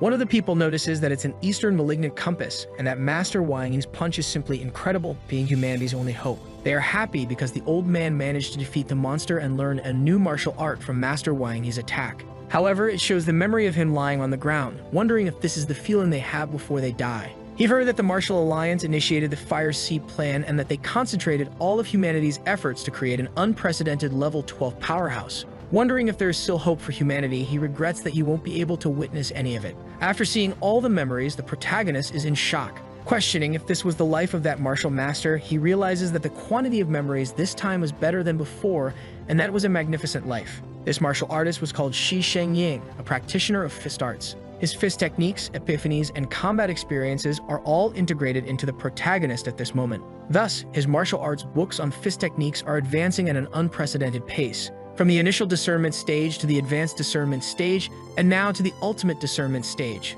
Analyzing his hand, he understands that he is now at a stage of deep control. And this is the fruit of what that master learned throughout his life. Wang He is the name most mentioned in his life aside from the names of his daughter and wife. He understands that the creator of the stellar body art is indeed Wang He, and that he was an incredible person in the year 10,000, nicknamed the Eastern Malignant, and that even this Master Yang 7 was his fan. And it seems the master once endured his attacks and had an epiphany. He then created a powerful martial art for himself, and the protagonist questions why he can't find this in his memories. He wonders if it is buried deep within his memories, seeing the unstoppable torrent of memories. Amid these memories, he notices something. It appears to be some kind of glowing orb. When he reaches out to it, his entire body is pulled in. Being transported into one of the memories, he wonders if this is the monster the master once faced. At this moment, he asks what is hidden in the darkness. From a distance, he sees a figure that may be the master. Facing away, Master Xtide just observes something. Suddenly, several solar rays burst out of him. The hero quickly closes his eyes, thinking that it's too bright. When he opens them, he is completely stunned. In ancient mythology, the cold celestial emperor, known as the Golden Crow, carries the responsibility of the sun's journey. Every golden crow represents his sun. Just as all the suns appear in the sky simultaneously, the rivers dried up and the land cracked open. Infinite light and heat incinerated everything, and no living being could survive under the 10 suns. This is the result of Master Xi's lifetime efforts and teachings. This is an unparalleled martial skill he intended to use to reach the rank of Martial Master 8. It is called the 10 Suns in the Same Sky, and now this ability is his. Sometime later at home, he is in his room, sitting on the bed, training. Looking at himself, he notices that his psychic energy seems to have undergone some kind of transformation. Deciding to test something, he tries to condense it, surprised to find that he actually managed to do so. He can feel that this energy isn't entirely different from before, but the difference in quality is like night and day. He realizes that if Xiaolin's psychic energy is like air, then Dong's and the lieutenant's is like an eagle. However, his energy is like a ball forged from pure steel, and even though it's the same in quality and hardness, it's much greater. Excited, he feels pleased to have improved this psychic energy. However, looking out the window, he sees a purple building trembling. In shock, he wonders how a mere touch using his psychic energy managed to lift heavy objects. He realizes that his ability to pick up and lift objects with psychic energy is now a dozen times stronger than before. He then understands that, in a way, he has fully entered the realm of extraordinary beings. He is certain that with just this psychic energy alone, he could bring a rank 3 or even a rank 4 martial artist to death. Additionally, he now has a force field around his body. Even though it's just a thin layer, he can strengthen it by using even more psychic energy. However, even if he pushes it to its limit, the thickness doesn't reach even 1% of that martial master Zhao Mi's shield. Sitting in his room, he thinks that having an equivalent force field is the beginning of becoming a martial master. Although this is just a seed, one day it will grow and become a great tree, and from it, he will evolve to become the true martial arts will of a martial master. Sometime later, he is by the vast sea and sky, sitting on a chair. He is using his phone. He's talking to someone, explaining where he is and that the training camp has ended. There are no more monster meat air meals, and as a result, he has to experiment with cultivating with tonics. Tired, the woman from the pharmaceutical lab arrives quickly. When she sees the boy sitting at the table, she realizes he's just a student. Confidently, she says this will be a piece of cake. Lu Sheng asks the woman to sit down. He mentions that he's heard the steak at this restaurant is very good. He asks if she minds having lunch while they talk. Responding politely, she says she doesn't mind at all and just wonders how she should begin. The boy excuses himself and orders the best steak they have, 40 medium portions. Shocked, the woman wonders if he's a pig and if he's really going to eat 40 portions of steak in one go. However, after doing the math, she realizes that each steak costs 1,280 and 40 portions would be 50,200. She then wonders if he's going to embarrass himself and ask her to pay the bill. Lu asks her if she wants anything. She begins to respond, but the boy quickly interrupts, saying he doesn't want anything and asks for the dishes to be served as quickly as possible because he's hungry. Hearing this, she thinks he's a pig and starts to speak. The boy lays out information about her, saying her name is Heelingxiu. She is 22 years old, originally from Xing'an Province, Guaguan City, Ba County. He then mentions that her great-grandmother initially started as an apprentice at the medicine shop. In one of the middle years of the martial calendar, she used her talent and exemplary alchemy skills to become a rank 5 alchemist. She then founded the Extinction Medicinal Hall. He comments that currently there are a total of 203 branches in more than 20 cities across Dongning Province, and that the Extinction Medicinal Hall was quite prestigious in its early days. However, there is something else. He mentions that, as management was not well handled later on, when it was her father's turn, the generation declined rapidly. Irritated, she comments that the boy is sharing information that can be easily found online and questions what he's trying to prove. At that moment, the 40 steaks he ordered arrive. As he eats, the boy says he also knows her mother's name and that she hasn't returned to Dongning Province in 20 years due to family issues and has never seen her daughter even once. He continues saying that this is the reason why the family business is failing in her hands, in addition to her outdated and poor business management mentality. He then explains that the most important reason is that her mother and the Shen family have been squeezing the Extinction Medicinal Hall all these years. Completely enraged, the woman stands up, asking what evidence he has for saying such things. The boy responds that whether it's true or not, all she needs to do is ask her father to find out. She understands that her mother left her father and her when she was 2 years old and never returned to visit them all these years, being completely heartless. She realizes that the decline of the family business truly began when her mother left and her father took over. At that time, stores were closing down almost daily, and this lasted for only a few months. And that even though her father is poor at management, things shouldn't have gone so bad. Continuing the conversation, the protagonist asks if every time her father agreed on a new project with a collaborative partner, he inexplicably failed. As he eats, he says he hopes she doesn't blame him for investigating the matter deeply.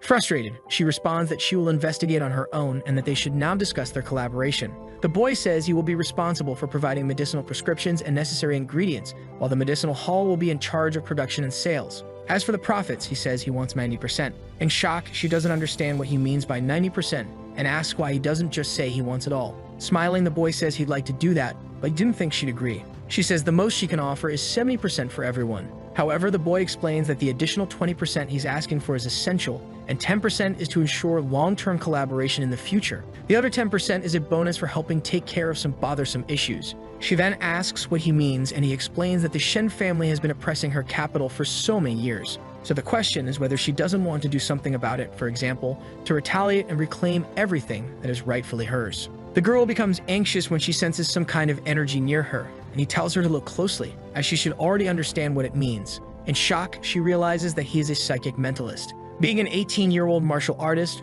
proficient in martial arts comparable in the city, and having the gift of a psychic mentalist. Even though she is not a martial artist, she fully understands the weight of these credentials. Regarding the gift, the boy mentions that she also brought it up so she doesn't seem to think that the research into this medicinal prescription was done entirely on his own. The girl then asks if he is referring to the person behind it. The boy responds, saying she is very smart and that the additional 10% is for the power he possesses and the person behind him. He asks if there is any deal more profitable than this in the world. Thoughtful, the girl realizes that if everything Lu Sheng said is true, she will have to confront the Shen family sooner or later. Even if she has no complaints or desire for revenge after the last 20 years, it doesn't mean the other side will spare her. And the medicinal research she's collaborating on will be the best excuse for them to attack. She then agrees to the proposal of 90% of the profits. While thinking that his talent is incredible, his mind, cunning, and methods are all he has shown so far. Smiling, Lu Sheng says that the medicinal research for the muscle and blood strengthening decoction is on this flash drive. Smiling, she says she hopes he can arrange what he promised and thinks she's found enough to see how far this person will go. The boy asks her to go and register a consultation patent for the alchemists. She says that soon he will need her alchemical laboratory, and as she leaves, she says it was a pleasure working with him. Tired, the woman thinks she could close the deal quickly, considering Lu Sheng is just a student. But in the end, it didn't seem like she was dealing with an 18-year-old student, but rather with a man of great importance and status. After all, he even addressed her as Miss He and then simply as you. The waitress approaches, asking if she can pay the bill. He mentions that he was the one who ate all of it, but then asks what the total is. Smiling, the waitress says that he ordered 90 items totaling 115,200, but if they round it, it's only 115,000. Extremely nervous, she questions why there are 90 items when he only ordered 40 portions. The waitress comments that he ate 40 portions there, and then ordered 50 more to go, asking if she'll be paying in cash or card. Trembling with anger and tears in her eyes, she hands over her card. The waitress thanks her for her preference. Sometime later, the protagonist arrives home, ringing the doorbell. When his mother opens the door, she is very surprised by the number of boxes and asks what all this is. Responding, the boy says that they are high-quality steaks, and that she doesn't need to cook dinner today, they'll be eating these. He also mentions that he didn't pay for any of it, but rather a very wealthy heiress offered everything, and she, in this case, has plenty of money. His mother says it's not right for him to do that again, as he lacks the motivation and it's not fair to take advantage of others' generosity. He says his teacher has come by several times and that he's a very kind teacher. The boy then realizes it's been a long time since he last attended school. Meanwhile, at Bay High School, teacher Zhang is in his classroom. Someone knocks on the door, and he says they may come in. When the door opens, he sees that it's Shang and asks what brings him there. If it's not about a bonsai, the boy says it's been a long time. Handing it over, he says that since he accidentally destroyed his bonsai last time, he brought a new one. The man says the boy is very considerate and that although not much time has passed since he was last here, the aura he emanates now is completely different. After this brief chat, he invites the boy to come in and continue the conversation inside. He mentions that the school's development procedures will be completed soon and that after this meeting, he'll probably only see him on TV in the future. He then asks what his plans are for the future. The boy responds that he will participate in the Morning Star selection and then undergo the evaluation as a psychic mentalist at the Psychic Mentalist Association. The man is completely shocked to hear this, and the boy explains that his talent as a psychic mentalist was discovered during the training. Smiling, the teacher appears very proud. He says that's wonderful, that there's nothing more he can teach him, so he should go ahead and achieve everything he wants in this world. After the conversation, the boy says goodbye and leaves the room.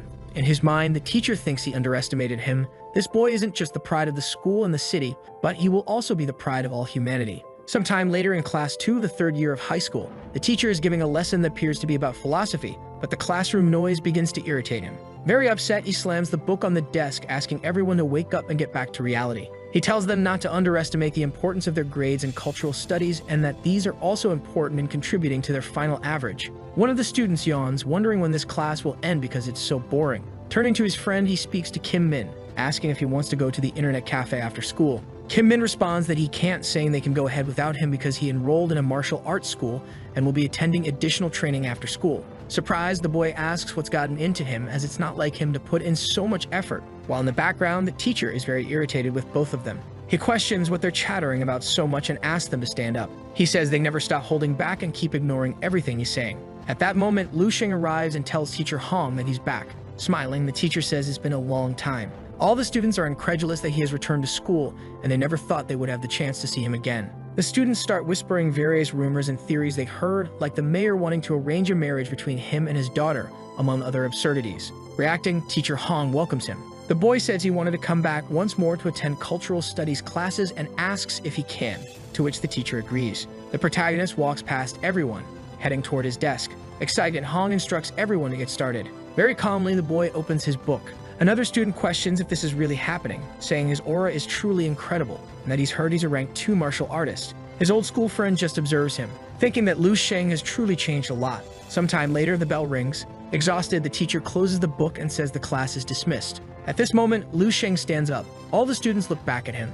He waves goodbye, saying he'll remember each one of them. Other students say it's the first time they felt so privileged to be classmates with someone. After saying goodbye, Lu Sheng sees his friend. He quickly hugs him, telling him to do his best and that they'll hang out together later. Hearing this from his great friend, he begins to tear up. He then thinks that even if he's exhausted, he will certainly get into the martial arts university, and Lu can count on him. Sometime later, the protagonist is back in his room. He is pleased because he managed to place his order, and they bought the necessary materials to make the muscle-strengthening decoction and the marrow-nourishing elixir. Now that he has his materials, the next problem is that he can't access Starweb to purchase his own weapons. So he needs to find some time to take the evaluation before the selection. Otherwise, it would be easy to expose his secrets if he had to keep bothering Dong. Noticing something on his computer, he realizes he should at least take a look at the list. He begins looking at the Eternal Sky Silver blade and thinks these prices are absurd, costing $37,500. Seeing these ridiculous prices, he understands that the $5 million isn't really a significant amount,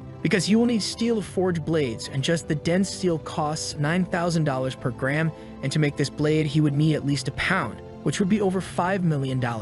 With his psychic energy being far superior, regular dense steel blades simply aren't enough, so he must look for weapons forged with another material, namely Meat Hill. Thinking about it, he concludes that he has no other choice. He will have to mine the materials himself. However, he found a map of strategic resource distribution in the Ferricet repository and believes that this map will be very useful. Opening it, he discovers unmined Meat Hill sites. He decides to extract this material from the unmined areas, and that way, he'll have the resources to find a blacksmith. If he wants, he can even sell the material, killing 2 birds with 1 stone. A week passes, and he is at the Xingsheng Medicinal Hall. The irritated voice on the phone asks why Lu Sheng isn't there yet. Arriving at the location, he apologizes for keeping her waiting. He mentions that something delayed him and asks if she has prepared all the necessary materials. Embarrassed, she responds that she has, and they have been prepared according to his instructions. Curious, she asks how much these materials cost, and she says approximately 200,000. Analyzing them, he says the quality isn't bad and tells her to record it in the account book so they can deduct it from the profits.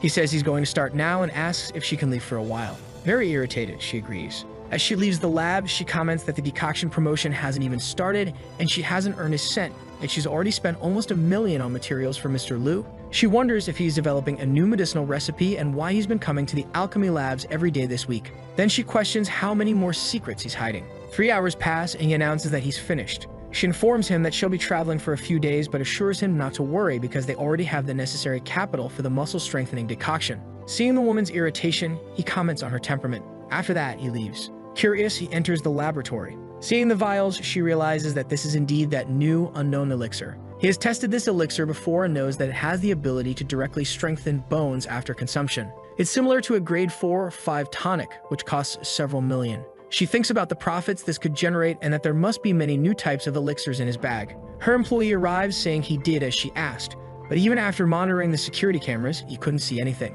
It was as if the cameras had broken, but once the genius left, everything returned to normal. She comments that this trick would never work on him. Holding the vial with the green elixir, she becomes thoughtful. Throwing it in the trash, she says it's better to follow him obediently, because he is the hope for the revitalization of the family. Sometime later in the city of Kemming, the woman mentions that their destination is Sholin Village, located deep in the mountains. She comments that they can experience the village's simple and welcoming folklore and culture, and that they will also have the chance to buy mysterious traditional crafts.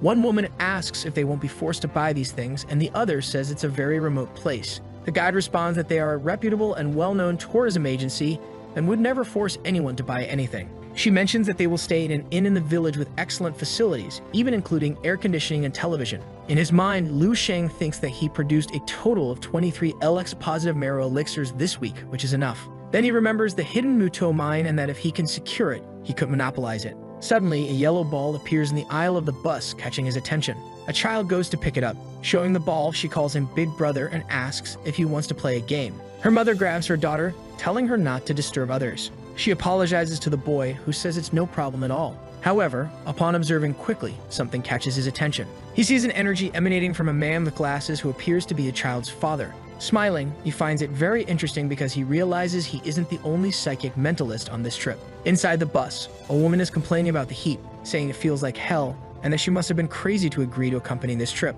Her friend responds that she didn't force her, and it was her decision to come. She gets irritated, saying it was because her friend had just gone through a breakup, and she was afraid she'd come to this place to do something reckless. But her friend replies that she knows she's her best friend and that there's no need to worry, as she's too fragile to regret coming on this trip. At that moment, Zhang, the girl with pink hair, hears a noise. The child is playing ball with the protagonist, who says she has a great throw. Looking back, the woman notices the hero's presence, With the ball heading in her direction, the little girl gives it a bump. At that moment, the boy with pink hair catches the ball, saying he managed to grab it. He then throws it back to Lu, smiles and thanks her for it. She blushes and her friend teases her, saying she's got a little crush. 2 hours pass. Zhang questions if this isn't just a common mountain forest and not a 5-star tourist attraction. Her friend says that she heard there's a big, beautiful waterfall around here. Quickly, looking back, she notices the presence of the man she thought was handsome. The child calls him Brother Zhang and asks if he will play with her again tomorrow. Patting her head, he says he will, and he'll play with her tomorrow when he's free. Approaching, the girl asks if she can play with her and Brother Zhang too.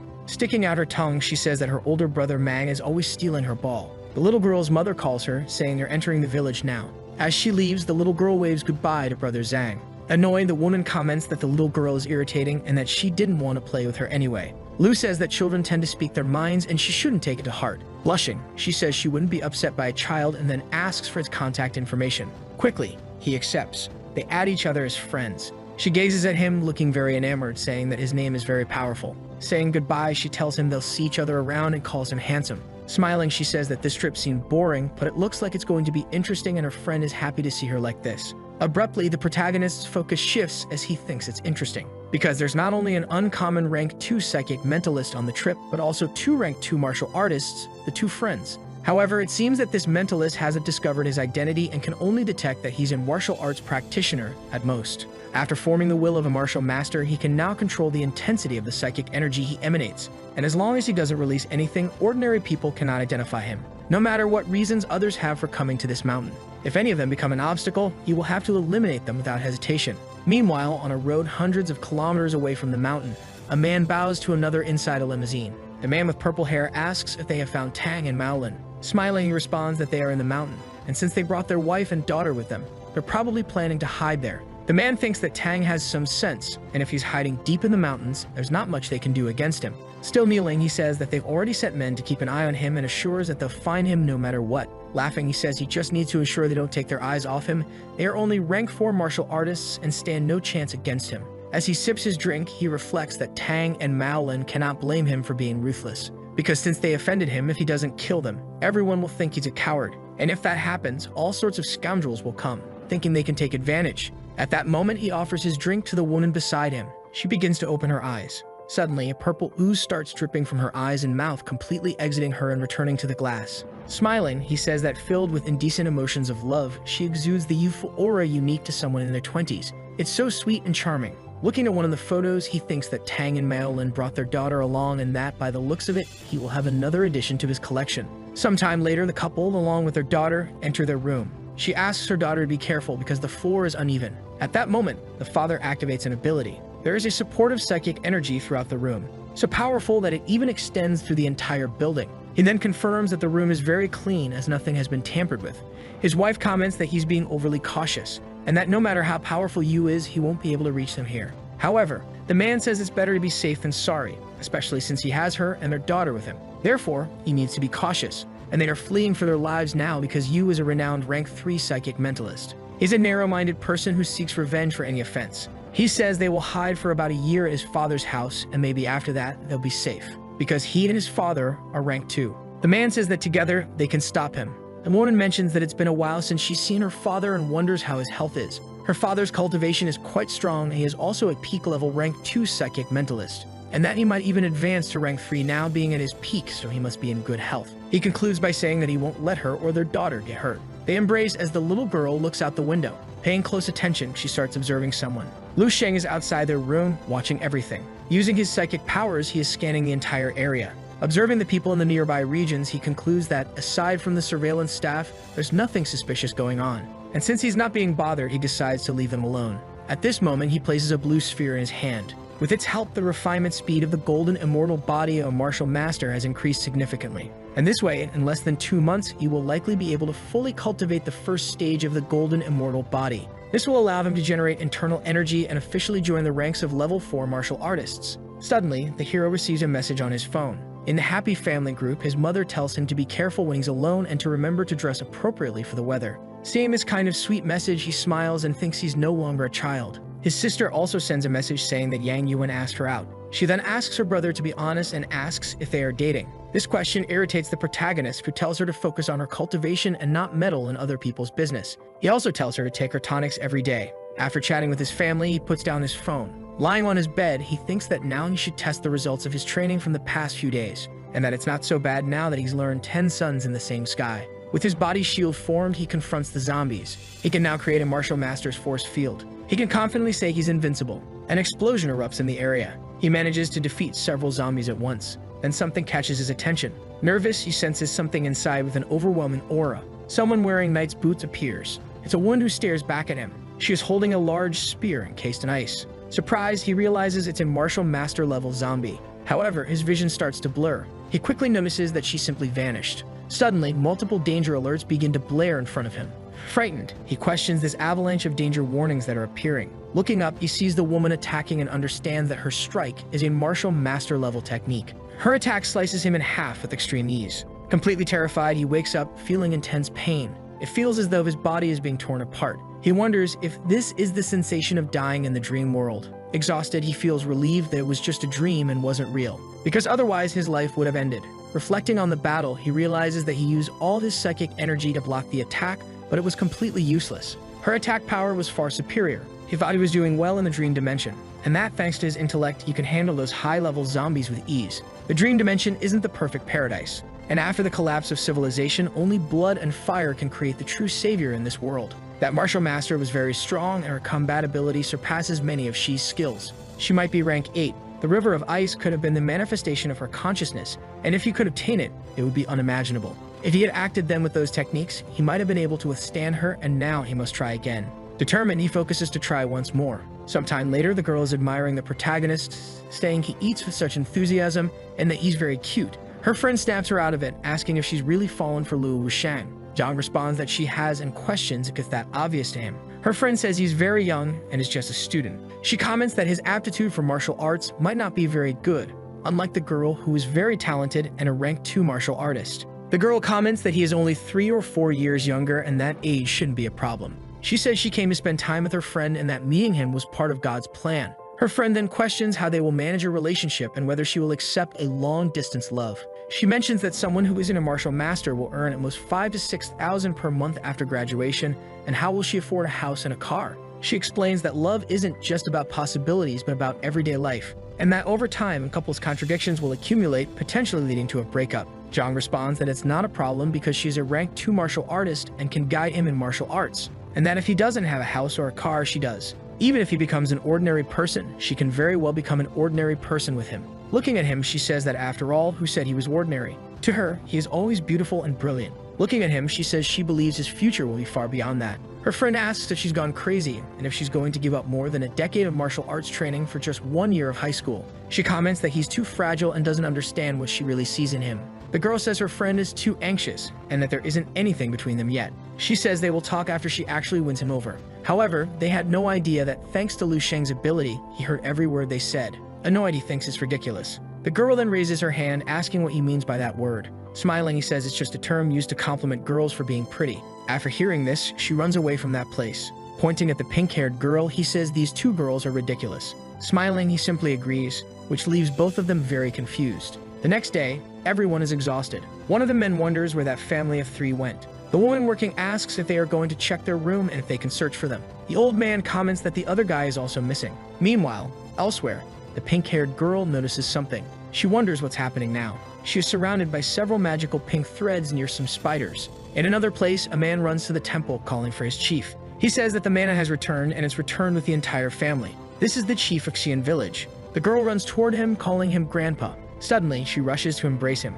Laughing, he asks how she is and she replies that she's fine. His daughter arrives with her husband. The man remains silent while 2 people in the background call out to them, asking why they returned. The old man says they came back to see him and asks the 2 men to hunt some wild game so they can have fun tonight. Picking the girl up in his arms, he asks if she's going to hunt something wild with him. Smoking his pipe, the man comments that there must be a reason for their return and that she should open up without hiding anything. After hearing this, both become nervous. Breaking the silence, the man begins to speak. They are seated across from the father and son-in-law. Coughing, the man asks why he got involved as a rank 3 psychic mentalist. He comments that he always knew it would cause trouble and that this day would come. The girl becomes very nervous and asks them to help, saying they should think of it as just offering a hand. Irritated, The man mentions that the old man had been trying to advance to rank 3 as a psychic mentalist for a while and asks if he succeeded. He responds that he failed and that, in addition, he messed up his insides and completely ruined his cultivation. And that if that mentalist shows up, all he can do is hold him off for a while. So they should seek help from someone else. The couple is shocked, asking who else they could turn to. The old man mentions the local authorities and says they should trust the police. He explains that even if he is a level 3 psychic mentalist, he can't go around committing murders in broad daylight. However, the man thinks that calling the police will be completely useless and then asks what they could do to help. One of the men then calls the chief, alerting him that they now have an intruder in the area. Meanwhile, the protagonist is climbing some stairs. Reading his map, Lu Sheng understands that this is the village the map led him to, and it's quite remote. Quickly, he dodges a dagger. The boy questions who he is and how he found this place. Reading the situation, Lu Sheng simply observes him. Emerging from the bushes, the little girl is very happy and calls him buddy. Rushing to hug him, she asks if he came to her grandfather's house so they could play. The woman sighs in relief upon realizing it's that guy, so the old man asks if they know this boy. The boy asks if they got lost too, and the man replies no, that this is his wife's hometown where they've been returning for years. The old man says he likes the clarity in his eyes and then welcomes him to the true village of Shanglin. Smiling, the man says they arrived at the perfect moment because his sister and her family just returned and he will hunt something for them to eat tonight. Observing the people, Lu Sheng thinks this is no ordinary village. It's not normal to encounter psychic mentalists around, but who would have thought this village has 3 of them? And on top of that, this old man is at the peak of rank 2. And as psychic mentalists, he bets they know the value of mithril, so Kong will likely ask about it. Sad, the little girl says they can't play ball together anymore because she lost it. Noticing something, the protagonist senses that this aura belongs to Zhang Dandan and Lin, and he wonders if they followed him here or just passing by. However, his eyes sharpen as he realizes something. It's not just the 2 of them, so the girl looks back saying it's just a ball. Wang appears, laughing, saying he didn't expect him to go so deep into the mountain forest. The 2 women are being carried away, looking desperate. The man with purple hair says that Tang Maolin has made him waste a lot of time and effort. Irritated, the old man says that this guy is trouble because he's not just any rank 3 psychic mentalist, he's a peak rank 3 psychic mentalist.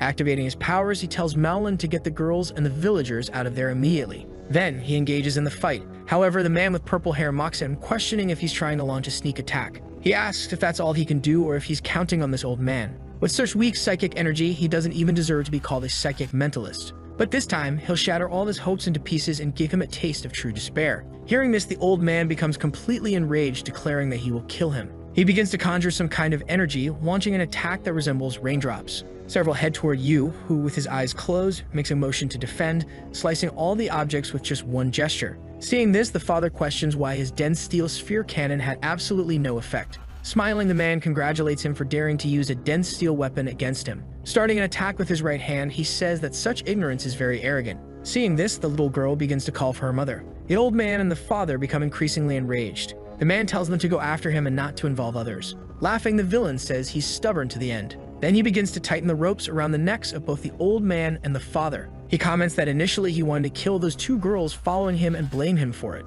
But upon realizing that this place is so remote and isolated from the world, is perfect because he can take his time dealing with him. He says he's going to turn him into wine. Shocked, the father questions if the villain will use the dark art to turn humans into vessels for wine. Enraged, he calls him a monster as the rope tightens further around his neck. Laughing, the rank 3 martial artist says that's the expression he wants to see. Crying, the green-haired girl questions if they are all going to die in this mountain. Regretful, she says she should never have come to this place. Her pink-haired friend also cries in despair, thinking they will all die there. From a distance, she starts watching Lu Shen. In her mind, she says that if they have a chance, they might meet again in another life. The leader orders his subordinates to grab the girl, and following the command, one of them throws her to the ground. Both move towards the little girl. As he approaches her, the girl simply stares at him with great fear. Suddenly, his thread is broken. Surprised, the villain realizes it and wonders why his mithril web has shattered. Furious, the protagonist grips the line with his hands. Embracing him, the little girl pleads for him to save her father and mother. At that moment, the 2 henchmen charge at them. While smiling, Lu throws a punch at one of them without even looking at his opponent. In an instant, he defeats both while ruffling the little girl's hair. Seeing this, the man is astonished and questions if he might be a rank 5 martial artist. Analyzing him, the hero thinks the villain looks weak, lacking internal strength and energy. Intrigued, he remarks that there's no way he could be rank 5, then asks how he managed to break his web. At this point, the villain asks Tang Maolin if this is the boy who is going to protect him. He explains that without any internal strength, he's just a strong kid, and his web will slice his body like butter. Smiling, the hero replies that the villain can certainly try. Deeply irritated, the man insists that he's overestimating himself. Then he launches a hideous giant spider from his webs toward him. Raising his hands, the protagonist begins to defend himself. The green-haired woman realizes he has perfect control over the martial arts, and that this level is nearly divine. Witnessing all this, the villain questions how this is possible and states it makes no sense. Holding the webs without any difficulty, he asks if the villain is finished speaking. Then he yanks the man using his own threads. Startled, he wonders how this boy can control his web like that. Puffing up, he asserts that even if he's going to die, he will drag the hero down to hell with him. At that moment, the villain appears like some kind of dumpling. Intervening, the old man warns that the man is going to implode his psychic energy and everyone present will die in that explosion. The hero's love interest is on the ground crying, wondering what they should do. Seeing all this, Lu Sheng begins to admit that the man's psychic energy is truly pathetic, then makes his hand grow large and moves toward the meat dumpling. Seeing this, the villain becomes completely confused. Lu starts to close his hand while gripping the villain. Imploding, the man becomes desperate and then explodes.